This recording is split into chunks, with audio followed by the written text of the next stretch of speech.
Let's go to story. I took a picture with Josh out of frame. Wait, I gotta take one. And I'm blocking so you can't see his name. Let's see if it's gonna show you. I don't know. But anyway, you can't see his name, and it just shows me and Freddy, but it shows that there's a third square. And so I'm saying extra guest ? At behind enemy lines. The Thanksgiving special. Who joined us? Oh, I fully posted his face. Ah, I was like, I fully posted his face. I just spent like 3 minutes describing this intricate like design of like extra guest. Good morning, New York City, and welcome to Behind Enemy Lines with Freddy Daniele and Brayden Welch. New episodes every Wednesday at 10 o'clock a.m. Eastern Standard Time. Welcome back, everyone, to Behind Enemy Lines Thanksgiving Special, where we are the only podcast that is recognized by the Philadelphia Eagles, because they posted Behind Enemy Lines on their Twitter. They did. They did do that. We have a new guest. That is crazy. You know what? I actually have a theory that they know who we are. I mean, they listen every week. That's why they blew the game, right? Yeah. Okay. Yeah. Well, yeah. Anyway, What you were gonna. Anyway, we have a guest here, Mr. Josh Agri, Packers fan. Here, we've been talking about him almost every week on the show, and now he's finally here to try to defend himself from us. Josh, tell us a little bit about yourself, man. Yeah, happy to be here. Longtime Packers fan, lifelong Packers fan, all-time Cowboys beater, that's for sure. I hope I hope the Cowboys make the playoffs. Just to play them it'd be so sweet, right, Brayden? It seems like the only way Love could win a playoff game, but yeah, it could be cool. Yeah, I don't want to play the Eagles in the playoffs. So that's another story. But yeah, that's Josh, man. He's gonna be here for a big segment that we have just for him. You know, it's been a rough week here at Behind Enemy Lines. It's been a lot of fighting. Has it really been a rough week, huh? Yeah, it's been rough, man. I have to go to Times Square next week when Brayden's back from wherever he is because I lost the damn bet. It's fine though, you know, it's just a game. I didn't talk shit for a week. I didn't talk smack for a week just for this to totally backfire in every way possible, in the worst way possible, actually. But let's get started here with both of you. I want to start with Brayden here. Eagles versus Cowboys. Cowboys won 21-24. Hurts was 27-39, 289 yards, a touchdown. Prescott 23-36, 354 yards, 2 touchdowns and an interception. Brayden, let's get some first thoughts here. Yeah. How you doing, man? How you doing? Bad, really bad, really bad. This sucked. This is great. I'm in New Mexico right now, and genuinely, it was one of those things of we were talking about if I was gonna film the podcast or not this week. I was like, I can't miss it, man. I can't miss it because wouldn't that have sucked? For the for the listeners at home, I hope you know. So Josh, Freddy, and I have a little group chat, and I'm filming I'm filming a movie on Sunday, and I missed the first like quarter and a half of the Cowboys Eagles game, and Freddy, I believe, texts the group chat an exact quote, which is Brayden, get ready to learn Times Square. And and you know what happened after that? You know what happened? 24 unanswered points, huh? You know what the worst part is? It's not even that. It's that in my fantasy football group chat that Josh is in, it was right at the game-winning kick. Josh texts, "Oh my God, he blocked it," and they didn't. So I didn't even look at the kick, but he texted that. And I'm thinking, oh my God, wait, did we actually do it again? And no, we didn't. Look, we didn't. Here's the thing, man. Like, how about that defense, right? Like, genuinely, I didn't believe it, and we can briefly touch on Shador for a little bit if we want to. The Raiders aren't a real team, so like beating the Raiders 2 weeks ago didn't feel good. Like it was okay, but like we talked about this, Freddie, right? It's like it didn't feel legitimate. Right. Right. This feels different, right? Being able for that run defense to be able to stop Genty, that's one thing. To be able to stop Saquon as well, and really just shut down that run game. To the point that you force Jalen Hurts to pass, and we all know what happens when that when he's forced to pass. They lose. So, which by the way, we did talk about 2 weeks ago. We went through that entire thing of what happens when Jalen Hurts throws too much. The Eagles lose. So what I'll say is, that's what happens when every quarterback throws too much. I'm very grateful. And not Dak Prescott, apparently. You're 5-5-1. You're 5-5-1. Oh my God. So anyways, yeah, I'm really excited. That defense, it looks better with Quinnen. Obviously, and we'll talk about this week, man. Like this week's gonna be huge. But I before we can talk about it, I'm not worried about CeeDee at all. George Pickens is a dog. And finally, at the end of that, Freddie, we talked about this a little bit in a little intro.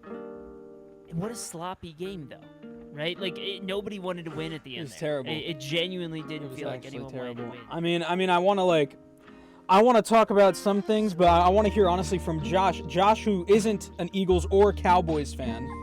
I want to know what your big takeaway from this was, because I feel like Brayden will have one that's biased, and I will as well. And I feel like you're kind of the one here that won't, because you hate both of us kind of equally when it comes to these teams.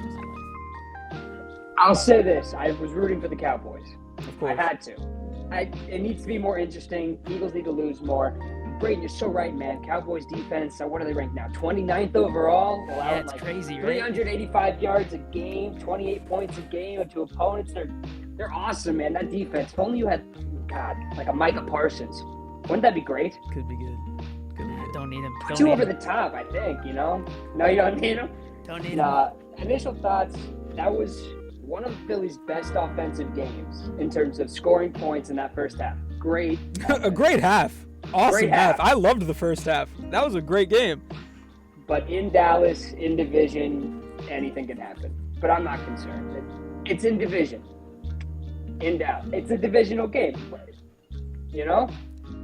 Josh, you're preaching to the choir. I mean, that's He's literally right. How many times have we said that? We did say that actually quite a few the, times. like I'm 6 quoting episodes Brayden. or however many we've had. The only issue is for like 2 weeks now, I've been like, Brayden, we're going to blow you guys out. And we just did it. Division And games Brayden's like, you weekend. don't know that a division game is like going to be weird. And I was like, nah, you don't get it, dude. We're going to blow you guys out. No, listen, I'm going to, this was such a pathetic performance by the Eagles. Like that first half, great. AJ Brown, you got your yards and your touchdowns, great. Jalen, you were passing the ball great. Honestly, throughout kind of the whole game, you were passing it pretty good. The offense is a one-half wonder. You don't know what half they're going to do anything in, but they're a one-half wonder. If they're going to play great in the first half, get ready for a second half where nothing happens. If they're going to play terribly in the first half, get ready for a pretty good second half. I'm going to say something that's kind of crazy here. And this might be because I kind of like do love to show myself as overconfident sometimes because I find it very fun to act like I always know what's going on. When it got to halftime and the Cowboys just got that touchdown, it was 7-21, I didn't feel good. It felt very similar to the Cardinals game from 2023 when we were up like 24-3 at half.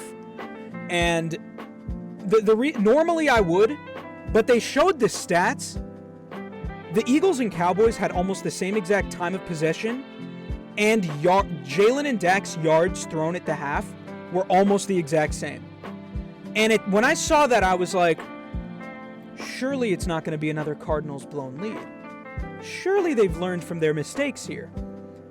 But they didn't, and I didn't feel good there, and it was probably the worst loss in a pretty long time that I've seen them lose. I mean, the Super Bowl was bad, but this one stung because it was like, I just have so many questions. I have so many questions. My main question is, why doesn't Sirianni trust his Super Bowl MVP quarterback, who has the best touchdown to turnover ratio in the league right now, to do his thing?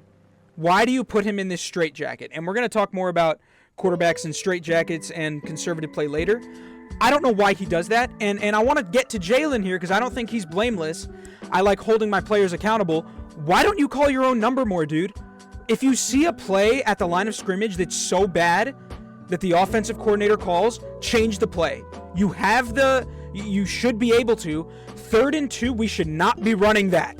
What were we thinking? Of course you're going to get sacked. The Cowboys lock up every single person. They know Saquon's not getting that ball. They run and they sack you. Like, go to the line, say, QB draw. Draw that shit, you get a first down. We probably win. The team needs to do something fast when it comes to the offensive coordinator, but they're not going to because I don't think that Sirianni has the grit to do that. I don't think he does. Nothing's going to change. They're going to stay with Kevin Patullo to the end of the season. But also, I don't really want to speak that much about Kevin Patullo because we shot ourselves in the foot with egregious penalties. This isn't like I'm blaming the refs. This is you guys are freaking dumb penalties. What are we false starting about? Why are you holding when there is nothing to hold? There's no reason we should be holding. They called back I think it was 93 yards worth of plays that we had that were just called back because the O-line would do something dumb. And this O-line is awful this year. They're not playing well. And I'm sorry, Cowboys. You got great comeback win. Awesome statement win. If I'm getting anything positive out of it, Nealon's family was there. And, that's a really big morale booster. And I bet it really did mean a lot to them. They had a pitiful showing as well. I just want to go here to the fourth quarter and the must-win quarter for both teams, by the way. Here were the drives. The Cowboys started it with a touchdown. Eagles fumble, Cowboys punt. Eagles fumble, Cowboys turn it over on downs. They were both not playing to win. The Cowboys, you'd think they were playing to win. They punted and turned it over on downs. And then the Eagles punted because of a stupid sack. It was the most sloppy game from both teams that I think I have seen in such a long time. And it stings more for the Eagles because we lost. And awful. Just awful, awful, awful, awful on all sides. So what I'll say about that, though, right, is the ability, at least as from the Cowboys' perspective, the ability to win a game that ends like that is for a team that has been consistently losing games like that. Yeah, choker. Right? Yeah, that's true. And so for a team that does that, I think that's huge, right? We're going to talk, at least for me. Now, granted, so I will tell you, I'm going to be all gung-ho and happy, but it's a division game. We've talked about it before. We've talked about it again, right? Division games are they're a crapshoot, right? Yeah. They're 50-50 because the team so well. There's so much emotion involved. It really is a crapshoot. So I'm not sitting there. In fact, actually, as we're talking about going ahead in the season, this Thursday feels like the true kind of who are the Cowboys. I fully agree with that. I fully agree with that. But what I'll say is that if there was ever a moment, right, this season could go a lot of ways for the Cowboys. And if the Cowboys find a way to sneak into the playoffs as a 7 seed, a 6 seed, whatever, then you're sitting there and you're looking at this game, the game that they were able to win from not only coming back from 21-0, but then also they didn't have to be perfect to do it. I think that is a huge kind of change in the environment. Now, granted, right, if I'm the Chiefs, I'm feeling great because I'm hitting the Cowboys on an emotional high, and the Cowboys tend to get sloppy when they're emotionally high. So, it's one of those things of it might be a little alarming on Thursday, but I think that means that Thursday's going to be a big game for them. We talked about it in our notes that the Cowboys are primed for a run, if they're actually going to go for a run. And what I'll say is that the Cowboys can win Thursday. I'll stamp it right now and say that they're going to the playoffs. But if they lose, on the other side, if they lose Thursday, no hope.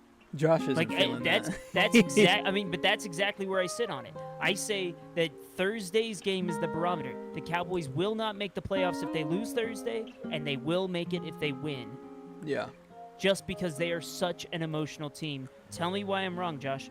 That's just we'll get there's other topics down the line where I can get more in depth, but I think the best record you can have down the line is 4-2, and that makes you 9-7-1. Is that good enough for the 7th seed? In the I don't NFC, know. that doesn't In sound the like NFC, that's going that's to be tight. good enough. There's a lot of teams above you. Bears Yeah. 8-3, Packers 7-3-1, Lions 7-4, Seahawks 8-3, 49ers 8-4. Niner. You're tight. saying 4-2, right? So, as far as you're talking about those last, You have 6 games. Is your record Yeah, at so- 9-7-1 going to be good enough to get in above all those other teams in front of you? what I'm saying is that if they can beat the Chiefs, I think they only lose one game on the way out, either Detroit or the Chargers, but not both, because then they play the Vikings, the Commanders, and the Giants. And the Giants. But those are the, like, Commanders, Giants, Vikings are games that they typically lose.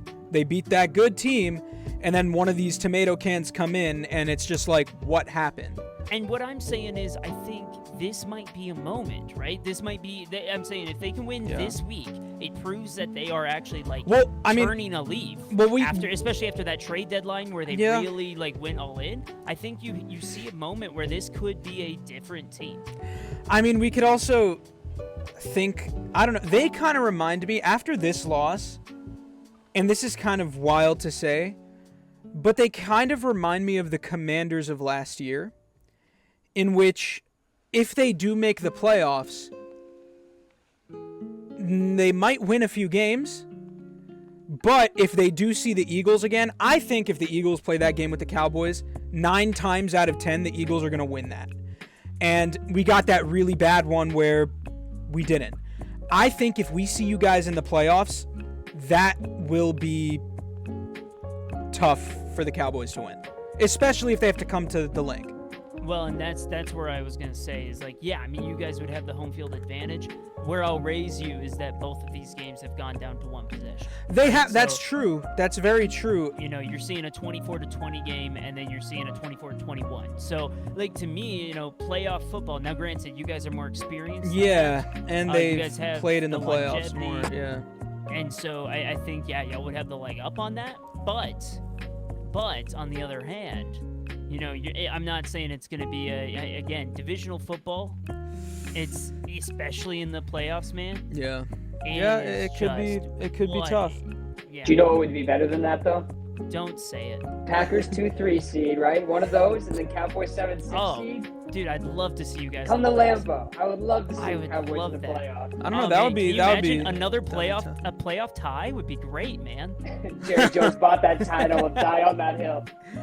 No, Oh, yeah, I just sure, like. sure. I mean, I guess we're kind of talking about what this means for the Cowboys. Is how it's like, you know, it's a good win, for sure.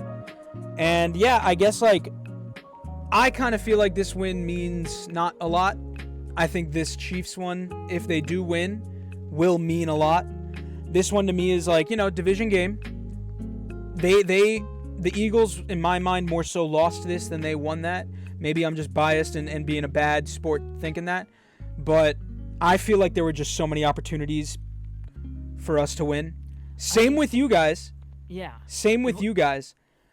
Here's what I'll say: in the long run of the season, right? If we're talking about, because I mean, the three of us. I don't know if Josh said this in his intro. He's also an actor. He's a musician. Yeah. Fantastic talent. And the three of us are storytellers, right? And if we're telling the story of the season, I don't think that this affects the Eagles all that much. I mean, hope not. genuinely, and again, we'll get to if the Eagles are in trouble or not, but I don't think that it affects the Eagles' story all that much. To me, for the Dallas Cowboys, this game means a lot more just because Yeah. it is the beginning of, if you're going to make the playoffs with this team, that is the storybook. Like, if the Cowboys make the playoffs, I'm not sitting there and saying they're going to the Super Bowl, right? It's like, but if they make the playoffs, that is a storybook in itself for after how the season started and trading away your best defensive player. It's one of those things of, I think this is the beginning of the book. Now, does the book end on the first chapter? We're going to find out on Thursday. Yeah, that's a good point. That's a good point, Brayden. That is a good point. So, Freddie, are your Eagles in trouble, man? I'm going to take a page from a very good sports talk show personality, Chris Broussard, and say, I'm not worried. I'm terrified. Listen, the optimistic part of me wants to say that they're not in trouble and that this isn't a big deal and that they're going to fix the issue because we've seen them do that before. For example, last year, when AJ was like, the passing game is something we need to work on, very next game, decimated a good Steelers team, and we just threw that ball. This year, we just lost an embarrassing giveaway to the Cowboys, and I feel like, hopefully, and you see the locker room post-game here, and you see the players, this seems like the most accountability I've seen any of the players take all season. AJ, straight up, was like, listen, we've got to be better. The players have to be better at the fundamentals, and, we all really want to, and I feel like we're still good. Speaking of AJ Brown, I owe you a huge apology because everything that you said was correct. This team wasn't good. The offensive showings were terrible. Just win is a great mentality that Hurts has. And I think that, yes, you need to just win. And we had wins last year where we would just win. But where it becomes an issue is if you start to lose those just win games. And I hope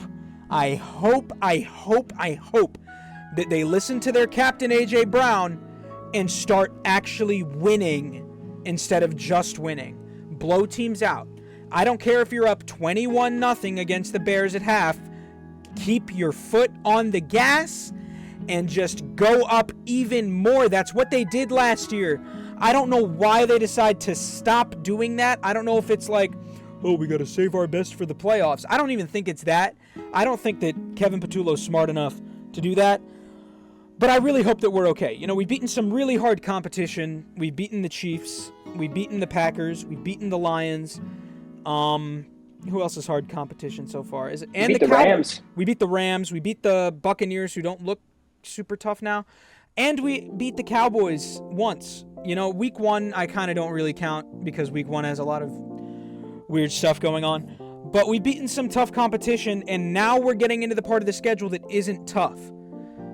I'm worried because in 2023, we beat really tough competition, and we got into the part of the schedule that wasn't tough, and we ended 2-5 in those last few games. Or no, I think it was like 1-5 in those last few games. And I'm hoping that we don't do that. We're playing the Bears. The Bears are we don't really know if the Bears are good.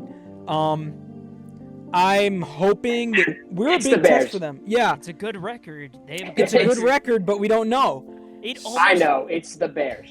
It almost feels like this week's matchup. Again, we're kind of jumping ahead again. But it almost feels like this week's matchup is a kind of a battle of the frauds a little bit. Like I'm not saying that I don't disagree with you. That's the crazy thing. You see thing. what I mean? It's more like the loser of this game can it's easily like, be pointed at as a fraud. Oh, yeah. Whoever loses this game, people are going to be like, okay.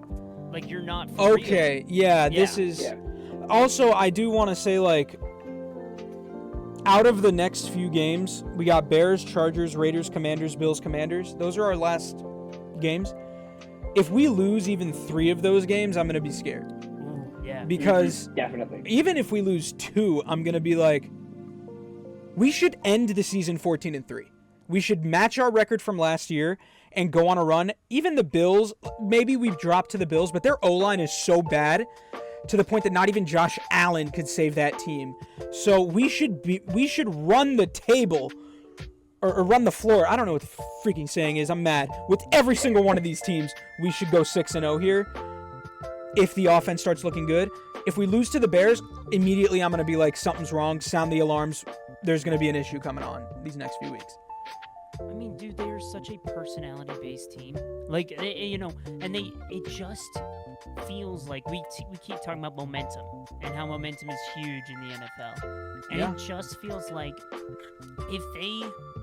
especially if they lose this week, the team looks disheartened. Like, it looks like they don't believe in each other right now. And I hope for your sake, because like, granted, right, at the end of the day, we want good football. Yeah.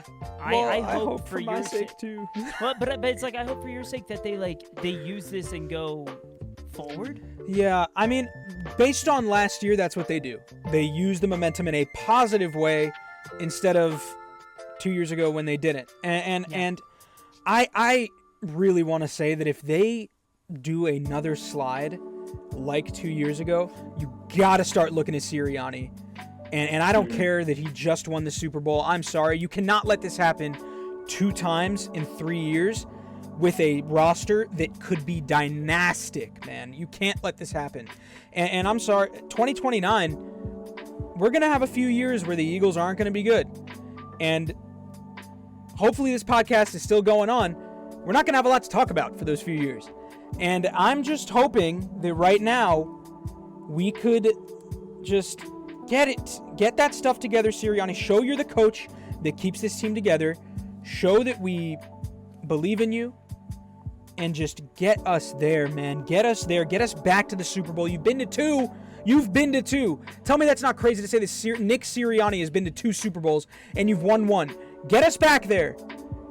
It just feels like they're missing like that Jason Kelsey, Fletcher Cox, like somebody we got to Brandon be able to Graham, kind of, man. yeah, I mean, yeah, but like somebody that can like right the ship with leadership.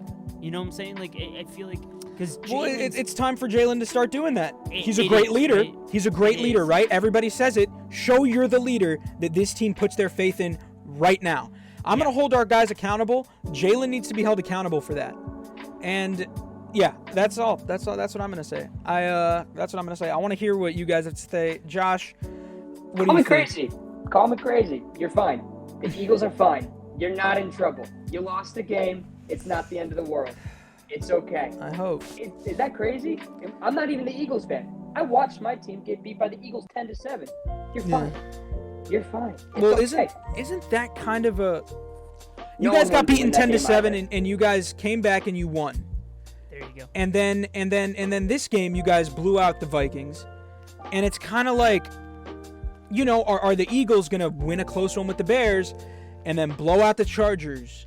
Or, I mean, if we lose to the Bears, you could really start looking like, what the hell? I have 2 requests. If you only win a couple games for the rest of the Make season, sure it's the Bears. make sure it's the Bears. But the Bears defense, I'll get into it later, is awful. Yeah. It's really bad. You're fine. I'm looking at your schedule. I see 4 wins minimum. You're going to make the playoffs. You're going to be okay. Even 12-5, I guess I'd be okay with. But you get to that 11-6, you start letting the Cowboys get to you. And you cannot go under that. You can't. You can't go under 5. To me, to your point, Freddie, it's just like, yeah, you know, you beat the Packers, you beat the Lions, but your offense, right? And I guess that's the thing, right? You won 10-7 and then 16-9. It's one of those things where it's like we keep talking about how the offense needs to kind of wake up, and then it looked like it had woken up, right, against the Cowboys, and then it just disappeared. And like, that's what worries me. Well, like, that's the thing, and that's why this whole time I was like, Packers have a great defense, Lions have a great defense. It's possible that happened. I still think that was the case, which is why we only scored so little. I genuinely think that Monday night Eagles-Packers game was a case of these 2 quarterbacks just couldn't find anyone open. Because you watch the tape, genuinely nobody's open on either side. No one's open. Can I say this, though? 21 points for what the Eagles defense should be, should also be enough to win the game. That's true, but with the amount of... The difference with that, I would agree, if the Eagles punted on the drives that they fumbled, sure, we probably win that game. But they fumbled. The Saquon fumbled in the worst way. We'll get to Saquon in a bit because I have a lot to say about him. And get Xavier Gibson off the team. I don't know why he was even signed. He fumbles 36% of the time he gets the ball. We have Britton Covey on our practice squad, who is an experienced punt returner and was ranked one of the highest punt returners not even a year ago. Oh, okay, that's a lot. I have a lot to say about it. I want to get to Brayden here and just talk about what does this mean? We did talk about that. What did this mean for the Cowboys? We did talk about it there. But I want to kind of circle back to that and then also follow it up with, like, what do you guys need to do to make a run? Like, and I'm not just talking like a run to getting into the playoffs. I mean a run. Yeah, look, ultimately I think with Schottenheimer, right? Like, if there was any question that if he was going to stick around for next year, that's done, right? Yeah, like, he's here. He is here He's to here. stay for at least one more year. The team is bought in. And he's a good personality. I mean, that speech he gave Great after the game, I was like, that's okay. I hate it, Yeah. but it's good. I was Great like, personality. I mean, I think that's what it is, right? It's like we all kind of knew he was staying, especially after they like started to win more than anybody expected. Yeah. We were all talking before this. It felt like a lost season going into it. And yet, like, here we are, right? So, to me, it's like the Cowboys are showing life. I think what the Cowboys need to keep it going and to make an actual run is for whatever second half defense that was to actually be real. I think that defense needs to deliver because the offense, I mean, look, like the last 4 games, as we talked about, very winnable. Very winnable games, right? Vikings, Chargers, Commies, and Giants, right? But if the Cowboys can just win one of the next 2 games, whether against the Chiefs or the Lions, you're looking at a team that's going to like have a chance at 10 wins. And if that happens, we'll see where the cards lie. It genuinely feels like they might be able to sneak into that 7 seed with 10 wins. If they find a way to sweep it all out, I don't want to face them at all in the playoffs. And I think that's genuinely, they're not going to, but this defense needs to be able to like show that what they showed on Sunday is real. And if that's real, I mean, this team is scary. Yeah, if they sweep it out, I'd still want to see them, I think, in the playoffs at 11-5-1. Because, Dak just, when that happens. Hey, he looks good this year, man. We got George Pickens this time. He does every He looks good. You want to face George Pickens in the playoffs, man? Sure. Yes. Sure. I'd be down. Yes. I mean, who would I rather face? The Cowboys, Packers, Buccaneers, or 49ers as an Eagles fan? No, I would rather face the Cowboys out of all of them. Buccaneers have our number. Yeah, there you go. Packers, I think we could win, but that defense is ridiculous. And the Niners are weird. The Niners win those wild card games.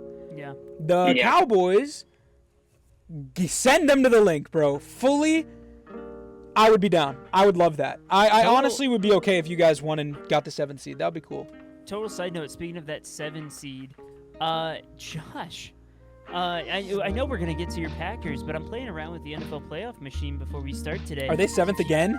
Well, no. If you guys lose this game, you're out of the playoff picture right now. Oh. This week, if you lose to the Lions, you are, if the playoffs started today, you're out. That's crazy. Damn. Wow. You're sitting with Brayden in Cancun. Wow. That's crazy. I mean, hey, if Mike is consistent in anything, it's missing the playoffs. So I'll tell you that. That's true. Hey, Mike has been amazing, and I'll get to that. The Packers have a really tough schedule down the stretch. It's 4 division games. I think that is true. That is a really tough one. Is for the division. I'm not concerned about the Bears, but we'll touch on all that later. Yeah, we'll get to that. But I mean, honestly, that's exactly. I agree with what I said. But we'll make the playoffs. We'll make the playoffs. I'm not worried about playoffs. Yeah, I mean, I agree with that. I think they will. I want to move on to the main issue in Philadelphia because I think we have 3. I think 1, the offensive coordinator. Not good. But again, not much to talk about because he's not going to go anywhere. 2 is the O-line. Terrible O-line this year. It's the first time I have seen the Eagles have a bad O-line in the Lane Johnson era. It's bad. They are getting penalties, and it's not necessarily bad in like quarterback protection, but it's bad in like penalties, terrible, and just scheming for running backs to get holes through. And I think our 3rd issue, as much as it pains me to say, is Saquon. It sucks. Saquon is, everybody agrees, I think, is outstanding. He had that historic season last year where he should have won MVP. But he gets 18 touches a game, and he's only had 6 games where he's rushed over 50 yards. 6! Last year, he was rushing over 100 almost it was rare that he would have a game under 100, let alone 120 yards. It was rare. And that's bad. That's not even like, oh, he's having a slump. That's just bad. He's not even playing like he's like this all-star. He's playing like a rookie. He's playing like Ashton Genty. And it's making me think two things. He's either injured or there's something going on in there where teams know what this guy's doing. And I've seen the tape. I saw the tape from yesterday. He's missing wide open lanes.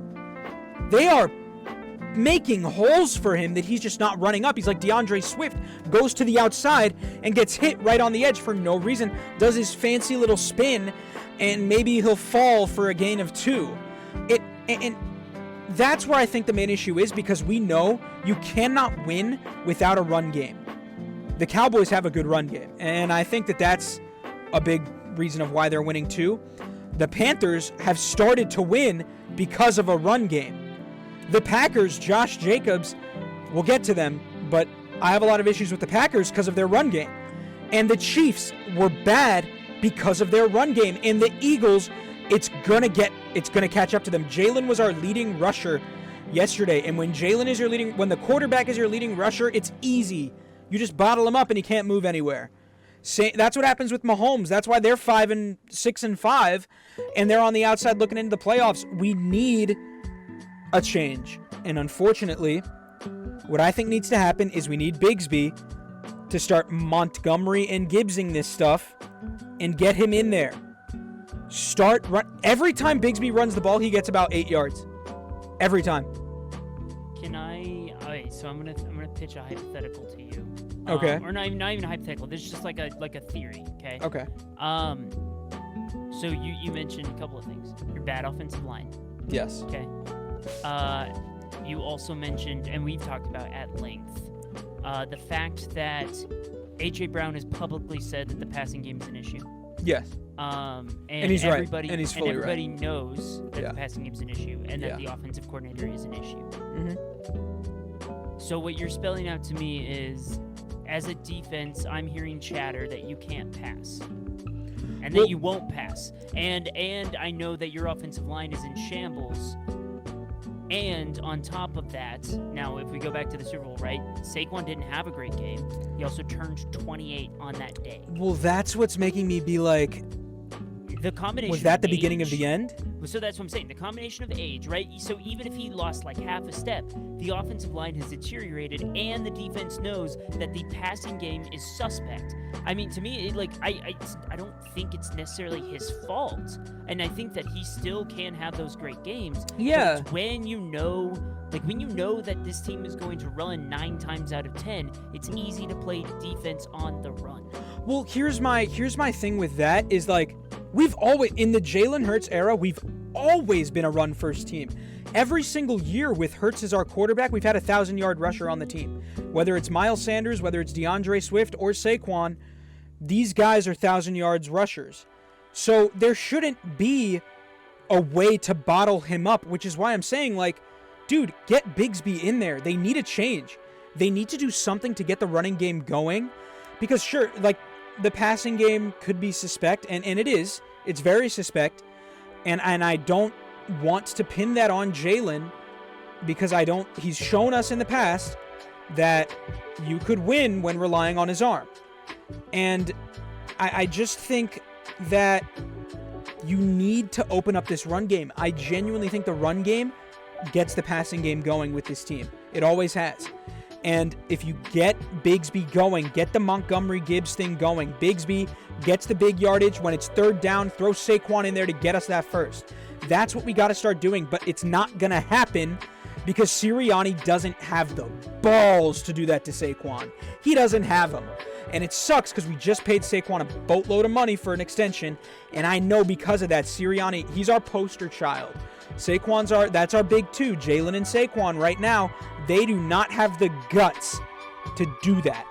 And it stinks because Jalen's been playing okay this season. He's been having a pretty good season despite the Packers game and the Lions game. He's been playing pretty good. He was the top rusher against the worst rushing defense in the league. One of. And there's no reason why Saquon should have had less than 25 rushing yards unless he's seriously regressing. And I hope that's not the case, Brayden. I really hope that that's not the case. And Josh, I'm hoping that Bigsby, if it is the case, could step up, because we've seen guys like Sanders step up in this role, and Gainwell even. So I'm hoping that they could do something, Josh, but I mean, I don't. That's my guess for the main issue. I want to hear yours, but. I mean, you said it yourself, and that's football. If your run game's going well, your passing game's going to open up. Your play action's there. It's all there. Saquon couldn't do anything. You're getting older. He's older. Your O-line's older and hurt. But I agree. If you get Bigsby in there, just a couple fresh touches, he can go hit 8 yards, 7 yards, 6 yards, whatever it is. That's going to boost the offense. I think it was a bad game by Saquon against one of the worst rushing defenses, which is tough. But, yeah, maybe some gives Monty action, some 60-40 split. Wouldn't be such a bad idea. Get it going. You have nothing to lose, man.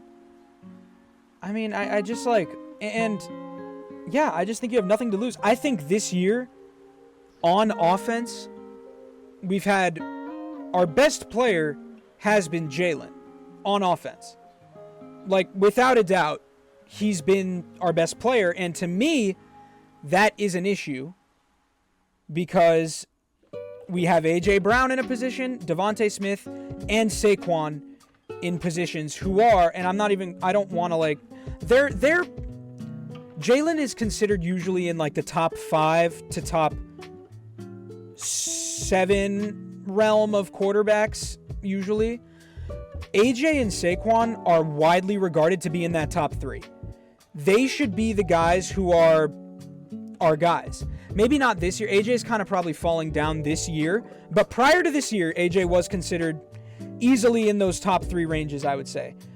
I mean, you got Jamar, Jefferson, and AJ.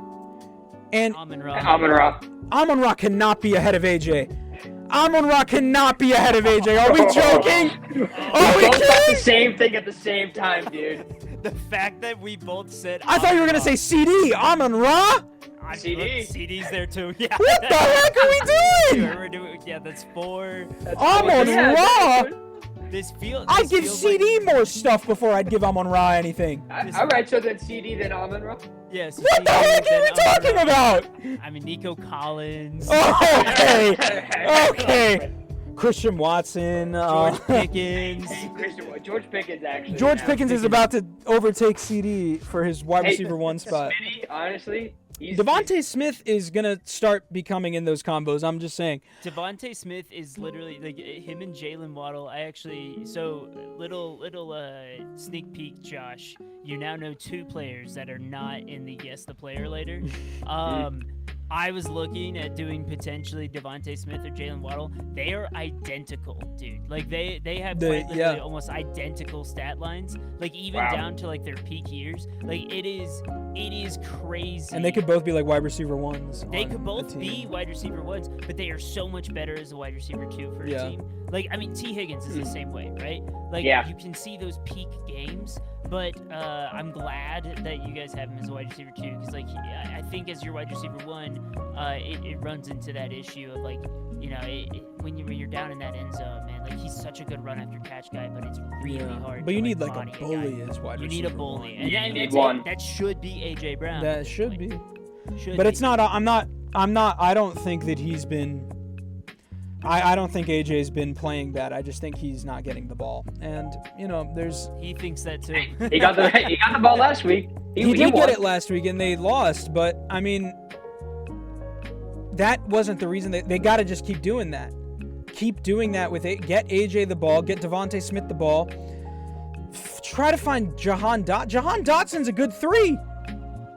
He makes every catch that's asked of him. Like, what are we doing, man? It's just.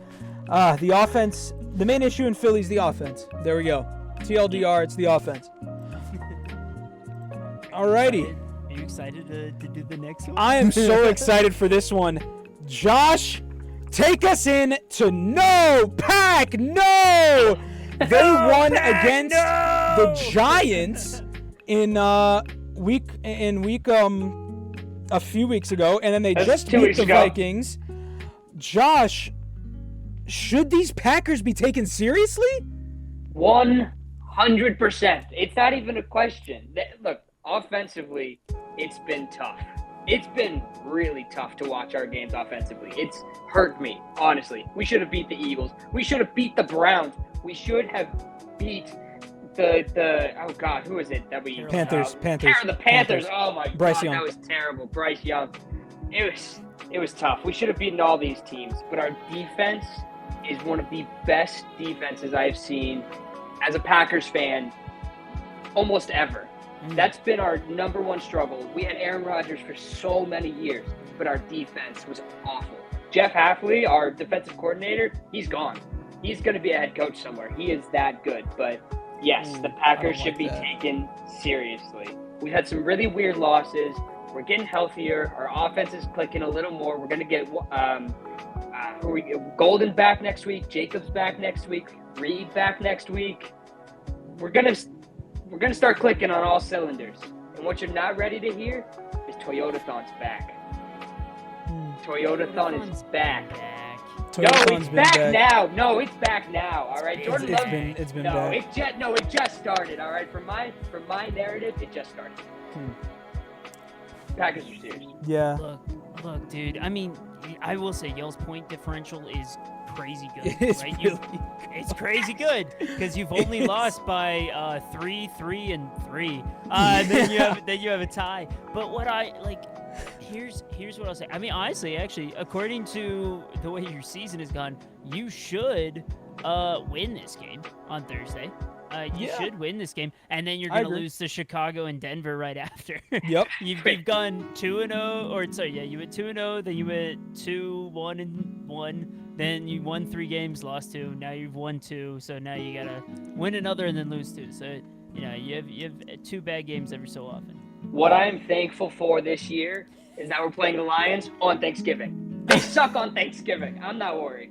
Did you guys play them on Thanksgiving last year and lose, or no? No. Last year they played someone else the on Bears. Thanksgiving. They played the Bears. Oh, that's right. And that was like the game that got Eberflus fired. Yeah. Yes. Yeah. No, they're a great team. I think they're serious. Their defense is very legit. They're the Eagles of the NFC North, man. You guys have a offense that is surprisingly conservative for no reason. And it seems like you guys don't trust your quarterback.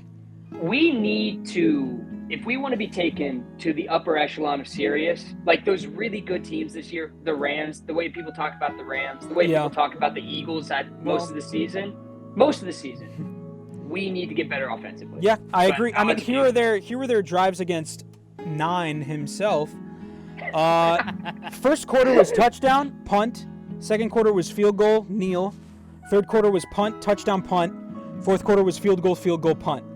And a lot of those drives, they punted because they just gave up on the drive. It wasn't like they could have easily gotten first downs maybe 3 times in that game.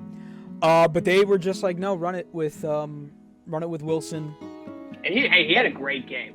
He was great. He kept me in my fantasy hunt. So what's crazy is those field goals should be touchdowns, but we're still one of the best teams on third down conversion. I think we still might be the best team. I think you guys are. Yeah, you guys are. I mean, I don't know why they're so conservative. I genuinely do think, and I'm saying this for the Eagles too, that it is like for some reason, even though I feel like both of them have been proven to be trustworthy, the coordinators aren't trusting their quarterbacks, and I don't necessarily know why.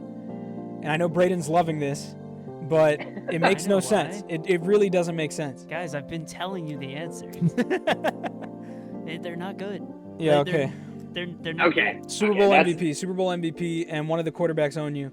No, it's fine. Like, you guys both have coach merchants. That's great.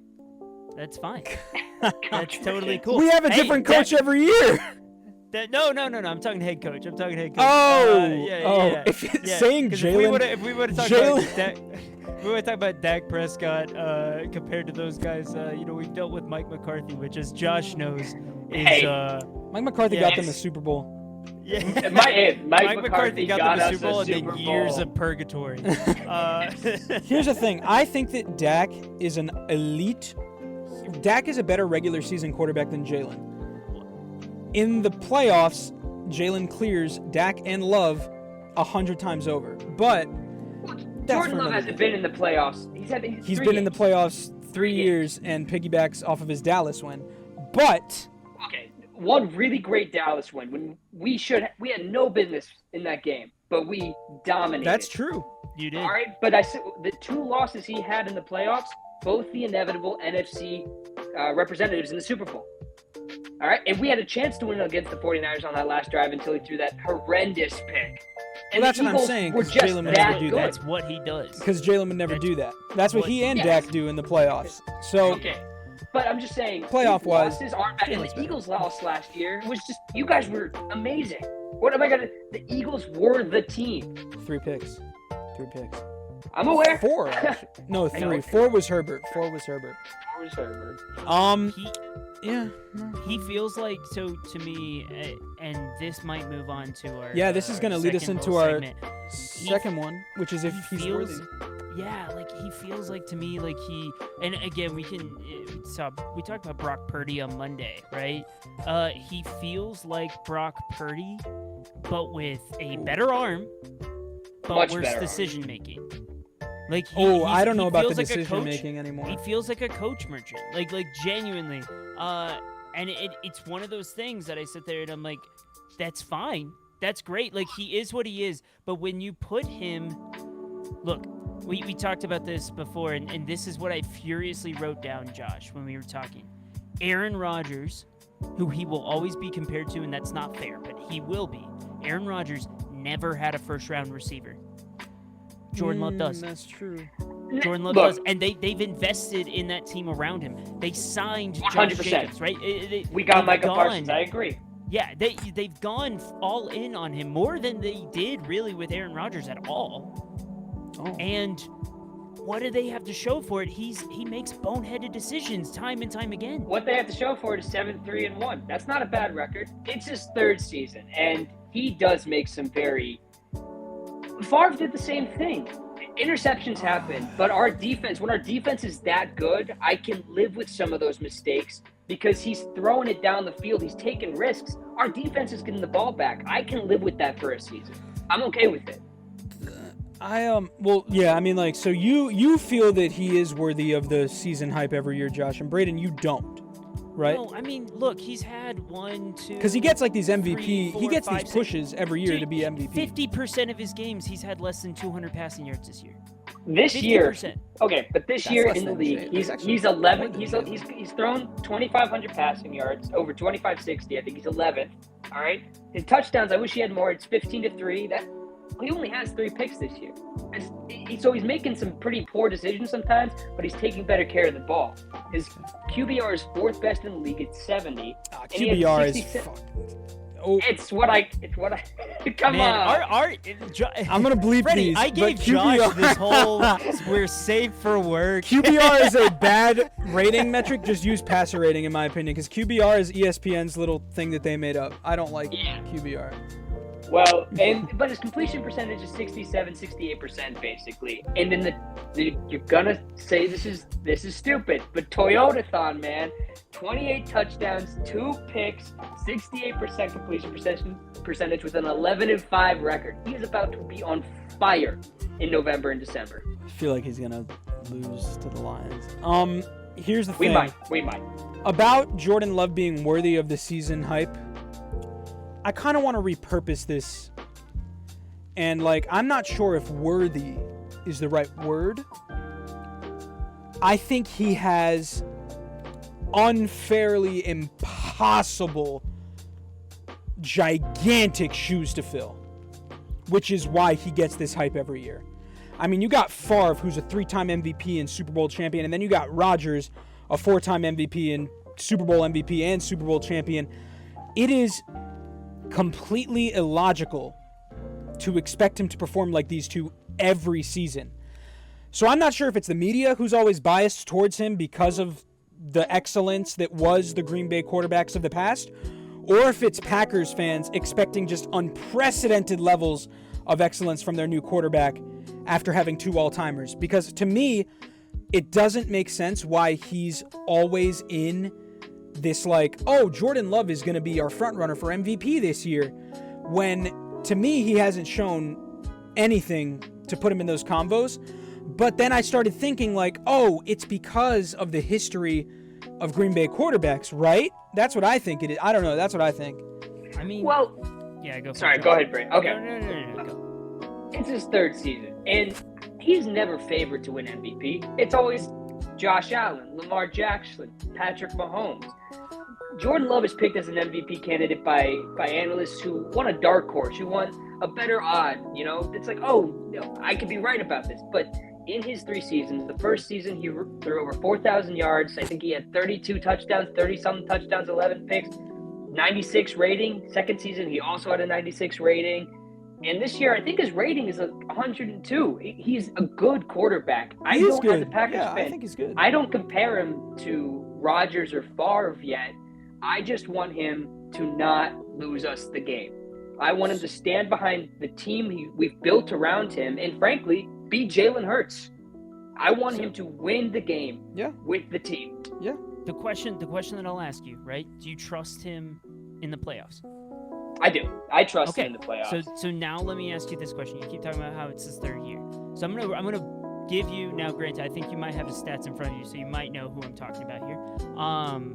But I'm gonna blind read you 2 stat lines on people on the season, and you tell me which quarterback you'd rather have. Okay. Okay. So one of them has played. Both these quarterbacks have played in 11 games, right? One of them has a 67.7 percentage completion percentage, 60 yards, 15 touchdowns, and 3 interceptions. The next one has a 59.2 completion percentage, so down by 8% compared to the next guy. 68 yards, so 8 more passing yards. Not very that much, 16 touchdowns, so 1 more touchdown, and 4 interceptions. Only 1 more interception. Which quarterback would you have? They basically identical in my eyes. But is there one that you would want more, or one has 8 more yards and 1 more touchdown, but 1 more pick? The thing that separates them is the thing you're not saying, which is their record. I want the player that's winning. No, it doesn't, because that's Caleb Williams. In his second year with the Chicago Bears, who you said were terrible and you can't trust and aren't real.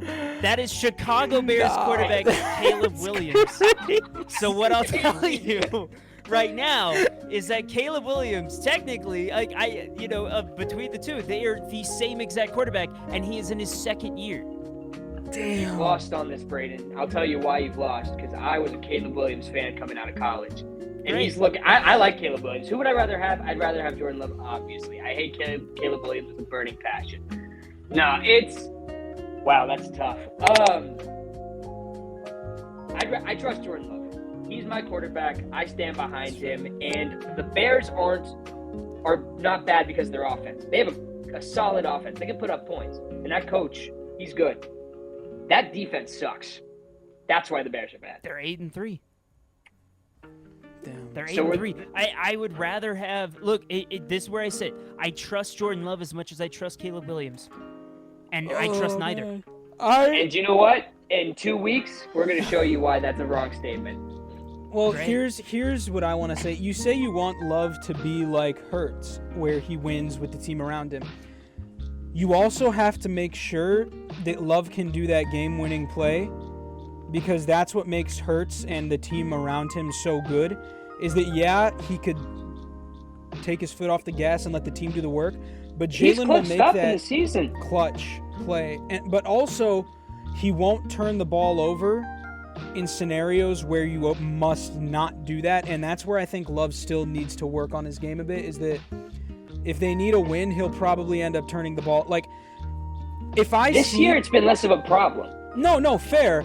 But if I'm here's the thing. I used to say this about Dak, but in the past 2 years, even though his season was cut short last year, if you're down in a 1-score game and you have Jalen, Dak, and Love, and you can only take 2 of them, I'm taking Jalen and Dak because I think that they will get me down the field and win the game. Dak did it against the Steelers, and he did it against the Eagles, and I'm pretty sure he's done it against a few other teams, maybe not. Oh, against the Giants. So he's had 3 games where he's done that, and Jalen's been doing that his whole career. He had a whole season where that's all he did in 2023. And with me, when what scares me about Love is that I mean, we've seen it. He's had a chance against the Eagles when they put them in a perfect position to win that game. When they went for it on 4th down, he couldn't get it done. We saw this against the Browns. There was a turnover. That wasn't necessarily on him. But against the Panthers, that boneheaded interception. And then he had another one that should have been picked off where it was a must-have-it situation. The Cowboys game, that's also a give to Dak and a takeaway from Love because that tie is more of a win for the Cowboys in my eyes than it is that a tie loss. was bought by Jerry Jones because he was so embarrassed about that. But That tie was bought by the Green Bay Packers with 2 first-round picks. It would have been a loss had they not done that. Yeah, and then you gave up one of those 27 picks you have, the better one for a better run defense. Hey, Was it for Quinnen Williams? It was for Quinnen Williams. How long do you guys have him? Like 4 more years. 4 years? Actually? Hey, guess what? That's Kenny pretty Clark, good. That's pretty good. Kenny Clark's a rostered up next year. Yeah, Clark is probably... If we didn't get him off our team, he was going to be cut. 2-0 since the trade, man. 2-0. I'll take it. No, that's good. I think that, That's fair. I mean, thinking Okay, now... but you're talking about game-winning Williams. drives, though, real quick. Sorry, I wouldn't No. get there. I just wanna go back to your I wanna go game-winning back to drive game-winning thing. drives. Jordan Love I will give you, he has not made the plays every time he needs to, but he has. This year against the Giants and the Cardinals, those were huge drives to win those games. He clutched For up. sure. That touchdown to Christian Watson was beautiful. It was a great catch, too. His first career game, the reason I believe in him so much, in 2023 against the Saints, had a great game-winning drive. He did it against the Bears last year. He did it a couple times his first season. He can be electric when he wants to be. And he's really good up, frankly. When he's winning, he's on fire. So that's why I'm like, is he a front runner? Because he's he only won the has not playoffs shown- when he's a front runner. That's fair. Well, yeah. No, he has. He just- I think he needs to improve in some of those decision-making plays, but I think he has it. I wasn't a believer. And Freddie, you were a believer. I was always remember when he got I've been a Love drafted. guy. I cried the night he got I still drafted. believe in Love. I still think he's gonna be good, but it's just like he's got to start proving me right at this point because it's getting year 3. You start becoming that. Here, for example, Dak was Rookie of the year 1. Year 2, he didn't have a good season, and then year 3, from what I remember, they won in the playoffs against Seattle, and then lost. But he had a good year. Jalen, year 1, sat. Year 2 was his first starting year. In year 3, he went to the Super Bowl. So, like, you got these other guys here who they've done some stuff. And, you know, what Love needs is my answer to the question is I don't think he's worth being in that big conversation of, like, top. Like, everybody is like, oh, they have an elite quarterback. Sure, maybe we'll see that one day. I think he has the talent to be, but it's not been shown. I just think that he needs to start showing it. He needs some hardware. Get like a Pro Bowl, dude. Get like one Pro Bowl. I'm not worried about Pro Bowls, but he's offensive had a thing. good season. We've had some really weird games, I will say, but we're 7-3-1, and we're so far away from the playoffs. Let's see how this thing finishes out, because that's going to prove a lot. He has such 7 high wins. highs. No. But he has such high highs and such. And then he low has lows. extremely And- low lows. And yeah. it just feels like a well-coached Jameis Winston. Like, I would know, say it's like, Jameis over Purdy because Purdy's not good. Well, yeah. Not in the style of play. It's more the fact of like that they both benefit from their head coaching, right? Like that. But like, No, that's fair. With style of play, it feels like he's a very well-coached Jameis Winston, where it's like you can have those games. Like look. If you're a betting man and you wanted to say that, like, oh, Jordan Love, if you bet like $1 on him throwing for over 400 passing yards a game. Like, if you're going to bet on anybody, that's great. Like, he's the guy to do it on. But also throw that same dollar on him throwing less than, 160 yards, because that might also happen. Again, we talked about those games. He has 50% under 200 passing yards. Again, going back to Caleb Williams. Caleb Williams has 2 games where he was 193 on one of them and then 172 on another. And they have almost identical passing, stats. And that's what I'm saying, is that Caleb Williams, right, that he's a more consistent guy. And Jordan Love has those great highs, but he's going to have those low lows, and it's going to even out. Yeah. It might, but also I just think because we've seen what he can do, it's just cleaning up the mistakes. And I think, year after year so far, he's found ways to do that. And last year, our receivers had a huge problem dropping the ball, so he really struggled from that. And this year, not so much. We've actually been much better in that area. I'm gonna see how we perform against the Lions, because that's gonna really tell me a lot. That is a big game there. If you lose, you're out of the playoff contention. Right now, but then we're gonna beat the Bears. We're gonna beat the Bears again. We're gonna beat the Vikings again. That's 3 wins out of 6, so I'm not concerned. Get one more, we're fine. It'll be something. I want to move on to our next part here, which is I'm gonna change the question because it is stupid, but I want to. Basically, I'm going to change it to what's going on with the Packers' run game. It's great. We had a great game last game. I don't know what you're talking about. Wilson had 106 yards. It was great. I mean, their run game with their big guy who, last year was the running back acquisition year. What's going on with these guys, man? Seems like King Henry's the only one.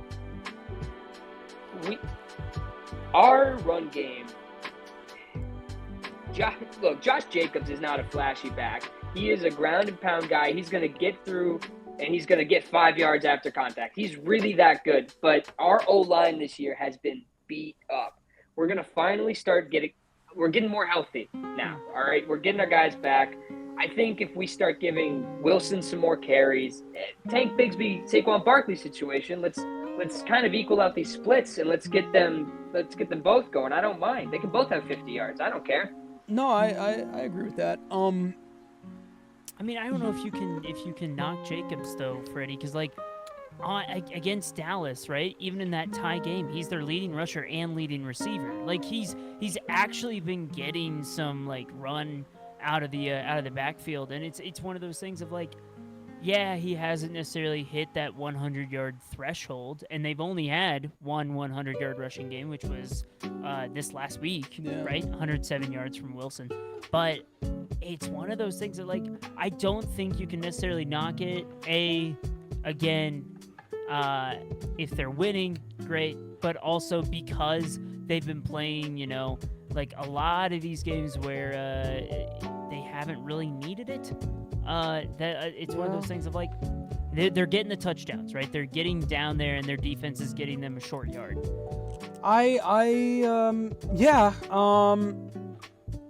Here's the thing about Jacobs. He gets a touchdown a game, pretty much, which is great. 11 touchdowns this year. Yeah, he gets a lot of touchdowns a game. He has less rushing yards than Saquon. He has 700 yards? Jacobs has 648 yards, and Saquon has 684. Granted, Jacobs is averaging more yards per carry. You know how many more? 0.1. 3.8 for Jacobs, 3.7 for Saquon. And I just this to me, what's does crazy. Have one less game played though, right? No, they had a bye. Packers had a bye. Yeah, no, but he's played. He didn't play last game. He was out last game. Oh, yeah. So he did play one less game. But I guess what gets I'll say this is kind of on track for Josh Jacobs, though. I was going to say. He has over 1,000 yards, and then he has 800, and then he has 1,600, and then he has 800. Well, I was going to say, Jacobs to me doesn't seem like a running back who gets those big runs. And that's maybe where the disparity is between him and Saquon, is Saquon does. But, why don't they do that Gibbs-Montgomery thing? I mean, it seems like they've started experimenting with it a little bit. They've definitely started. They're getting more backs in, but Josh Jacobs can handle the workload, and he does. And he's had games of 74 yards, 87 yards, 90. He's had really big games. But what's important is, especially for Matt LaFleur, is you have to establish the run game because that opens up everything in his system. Once you get that going, Jordan Love has seen wide open receivers because you have to, put everyone in the box to stop Josh Jacobs, and then Jordan Love can chuck it 40 yards down the field. That's just his scheme. Yeah, no, that's very fair. That's very fair. That's like literally. Well, I also just feel like Jacobs and Wilson are so almost identical.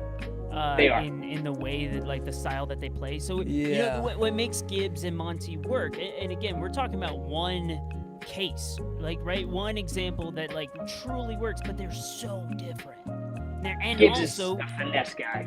Yeah, He's and so and good. also Montgomery's like you run that in.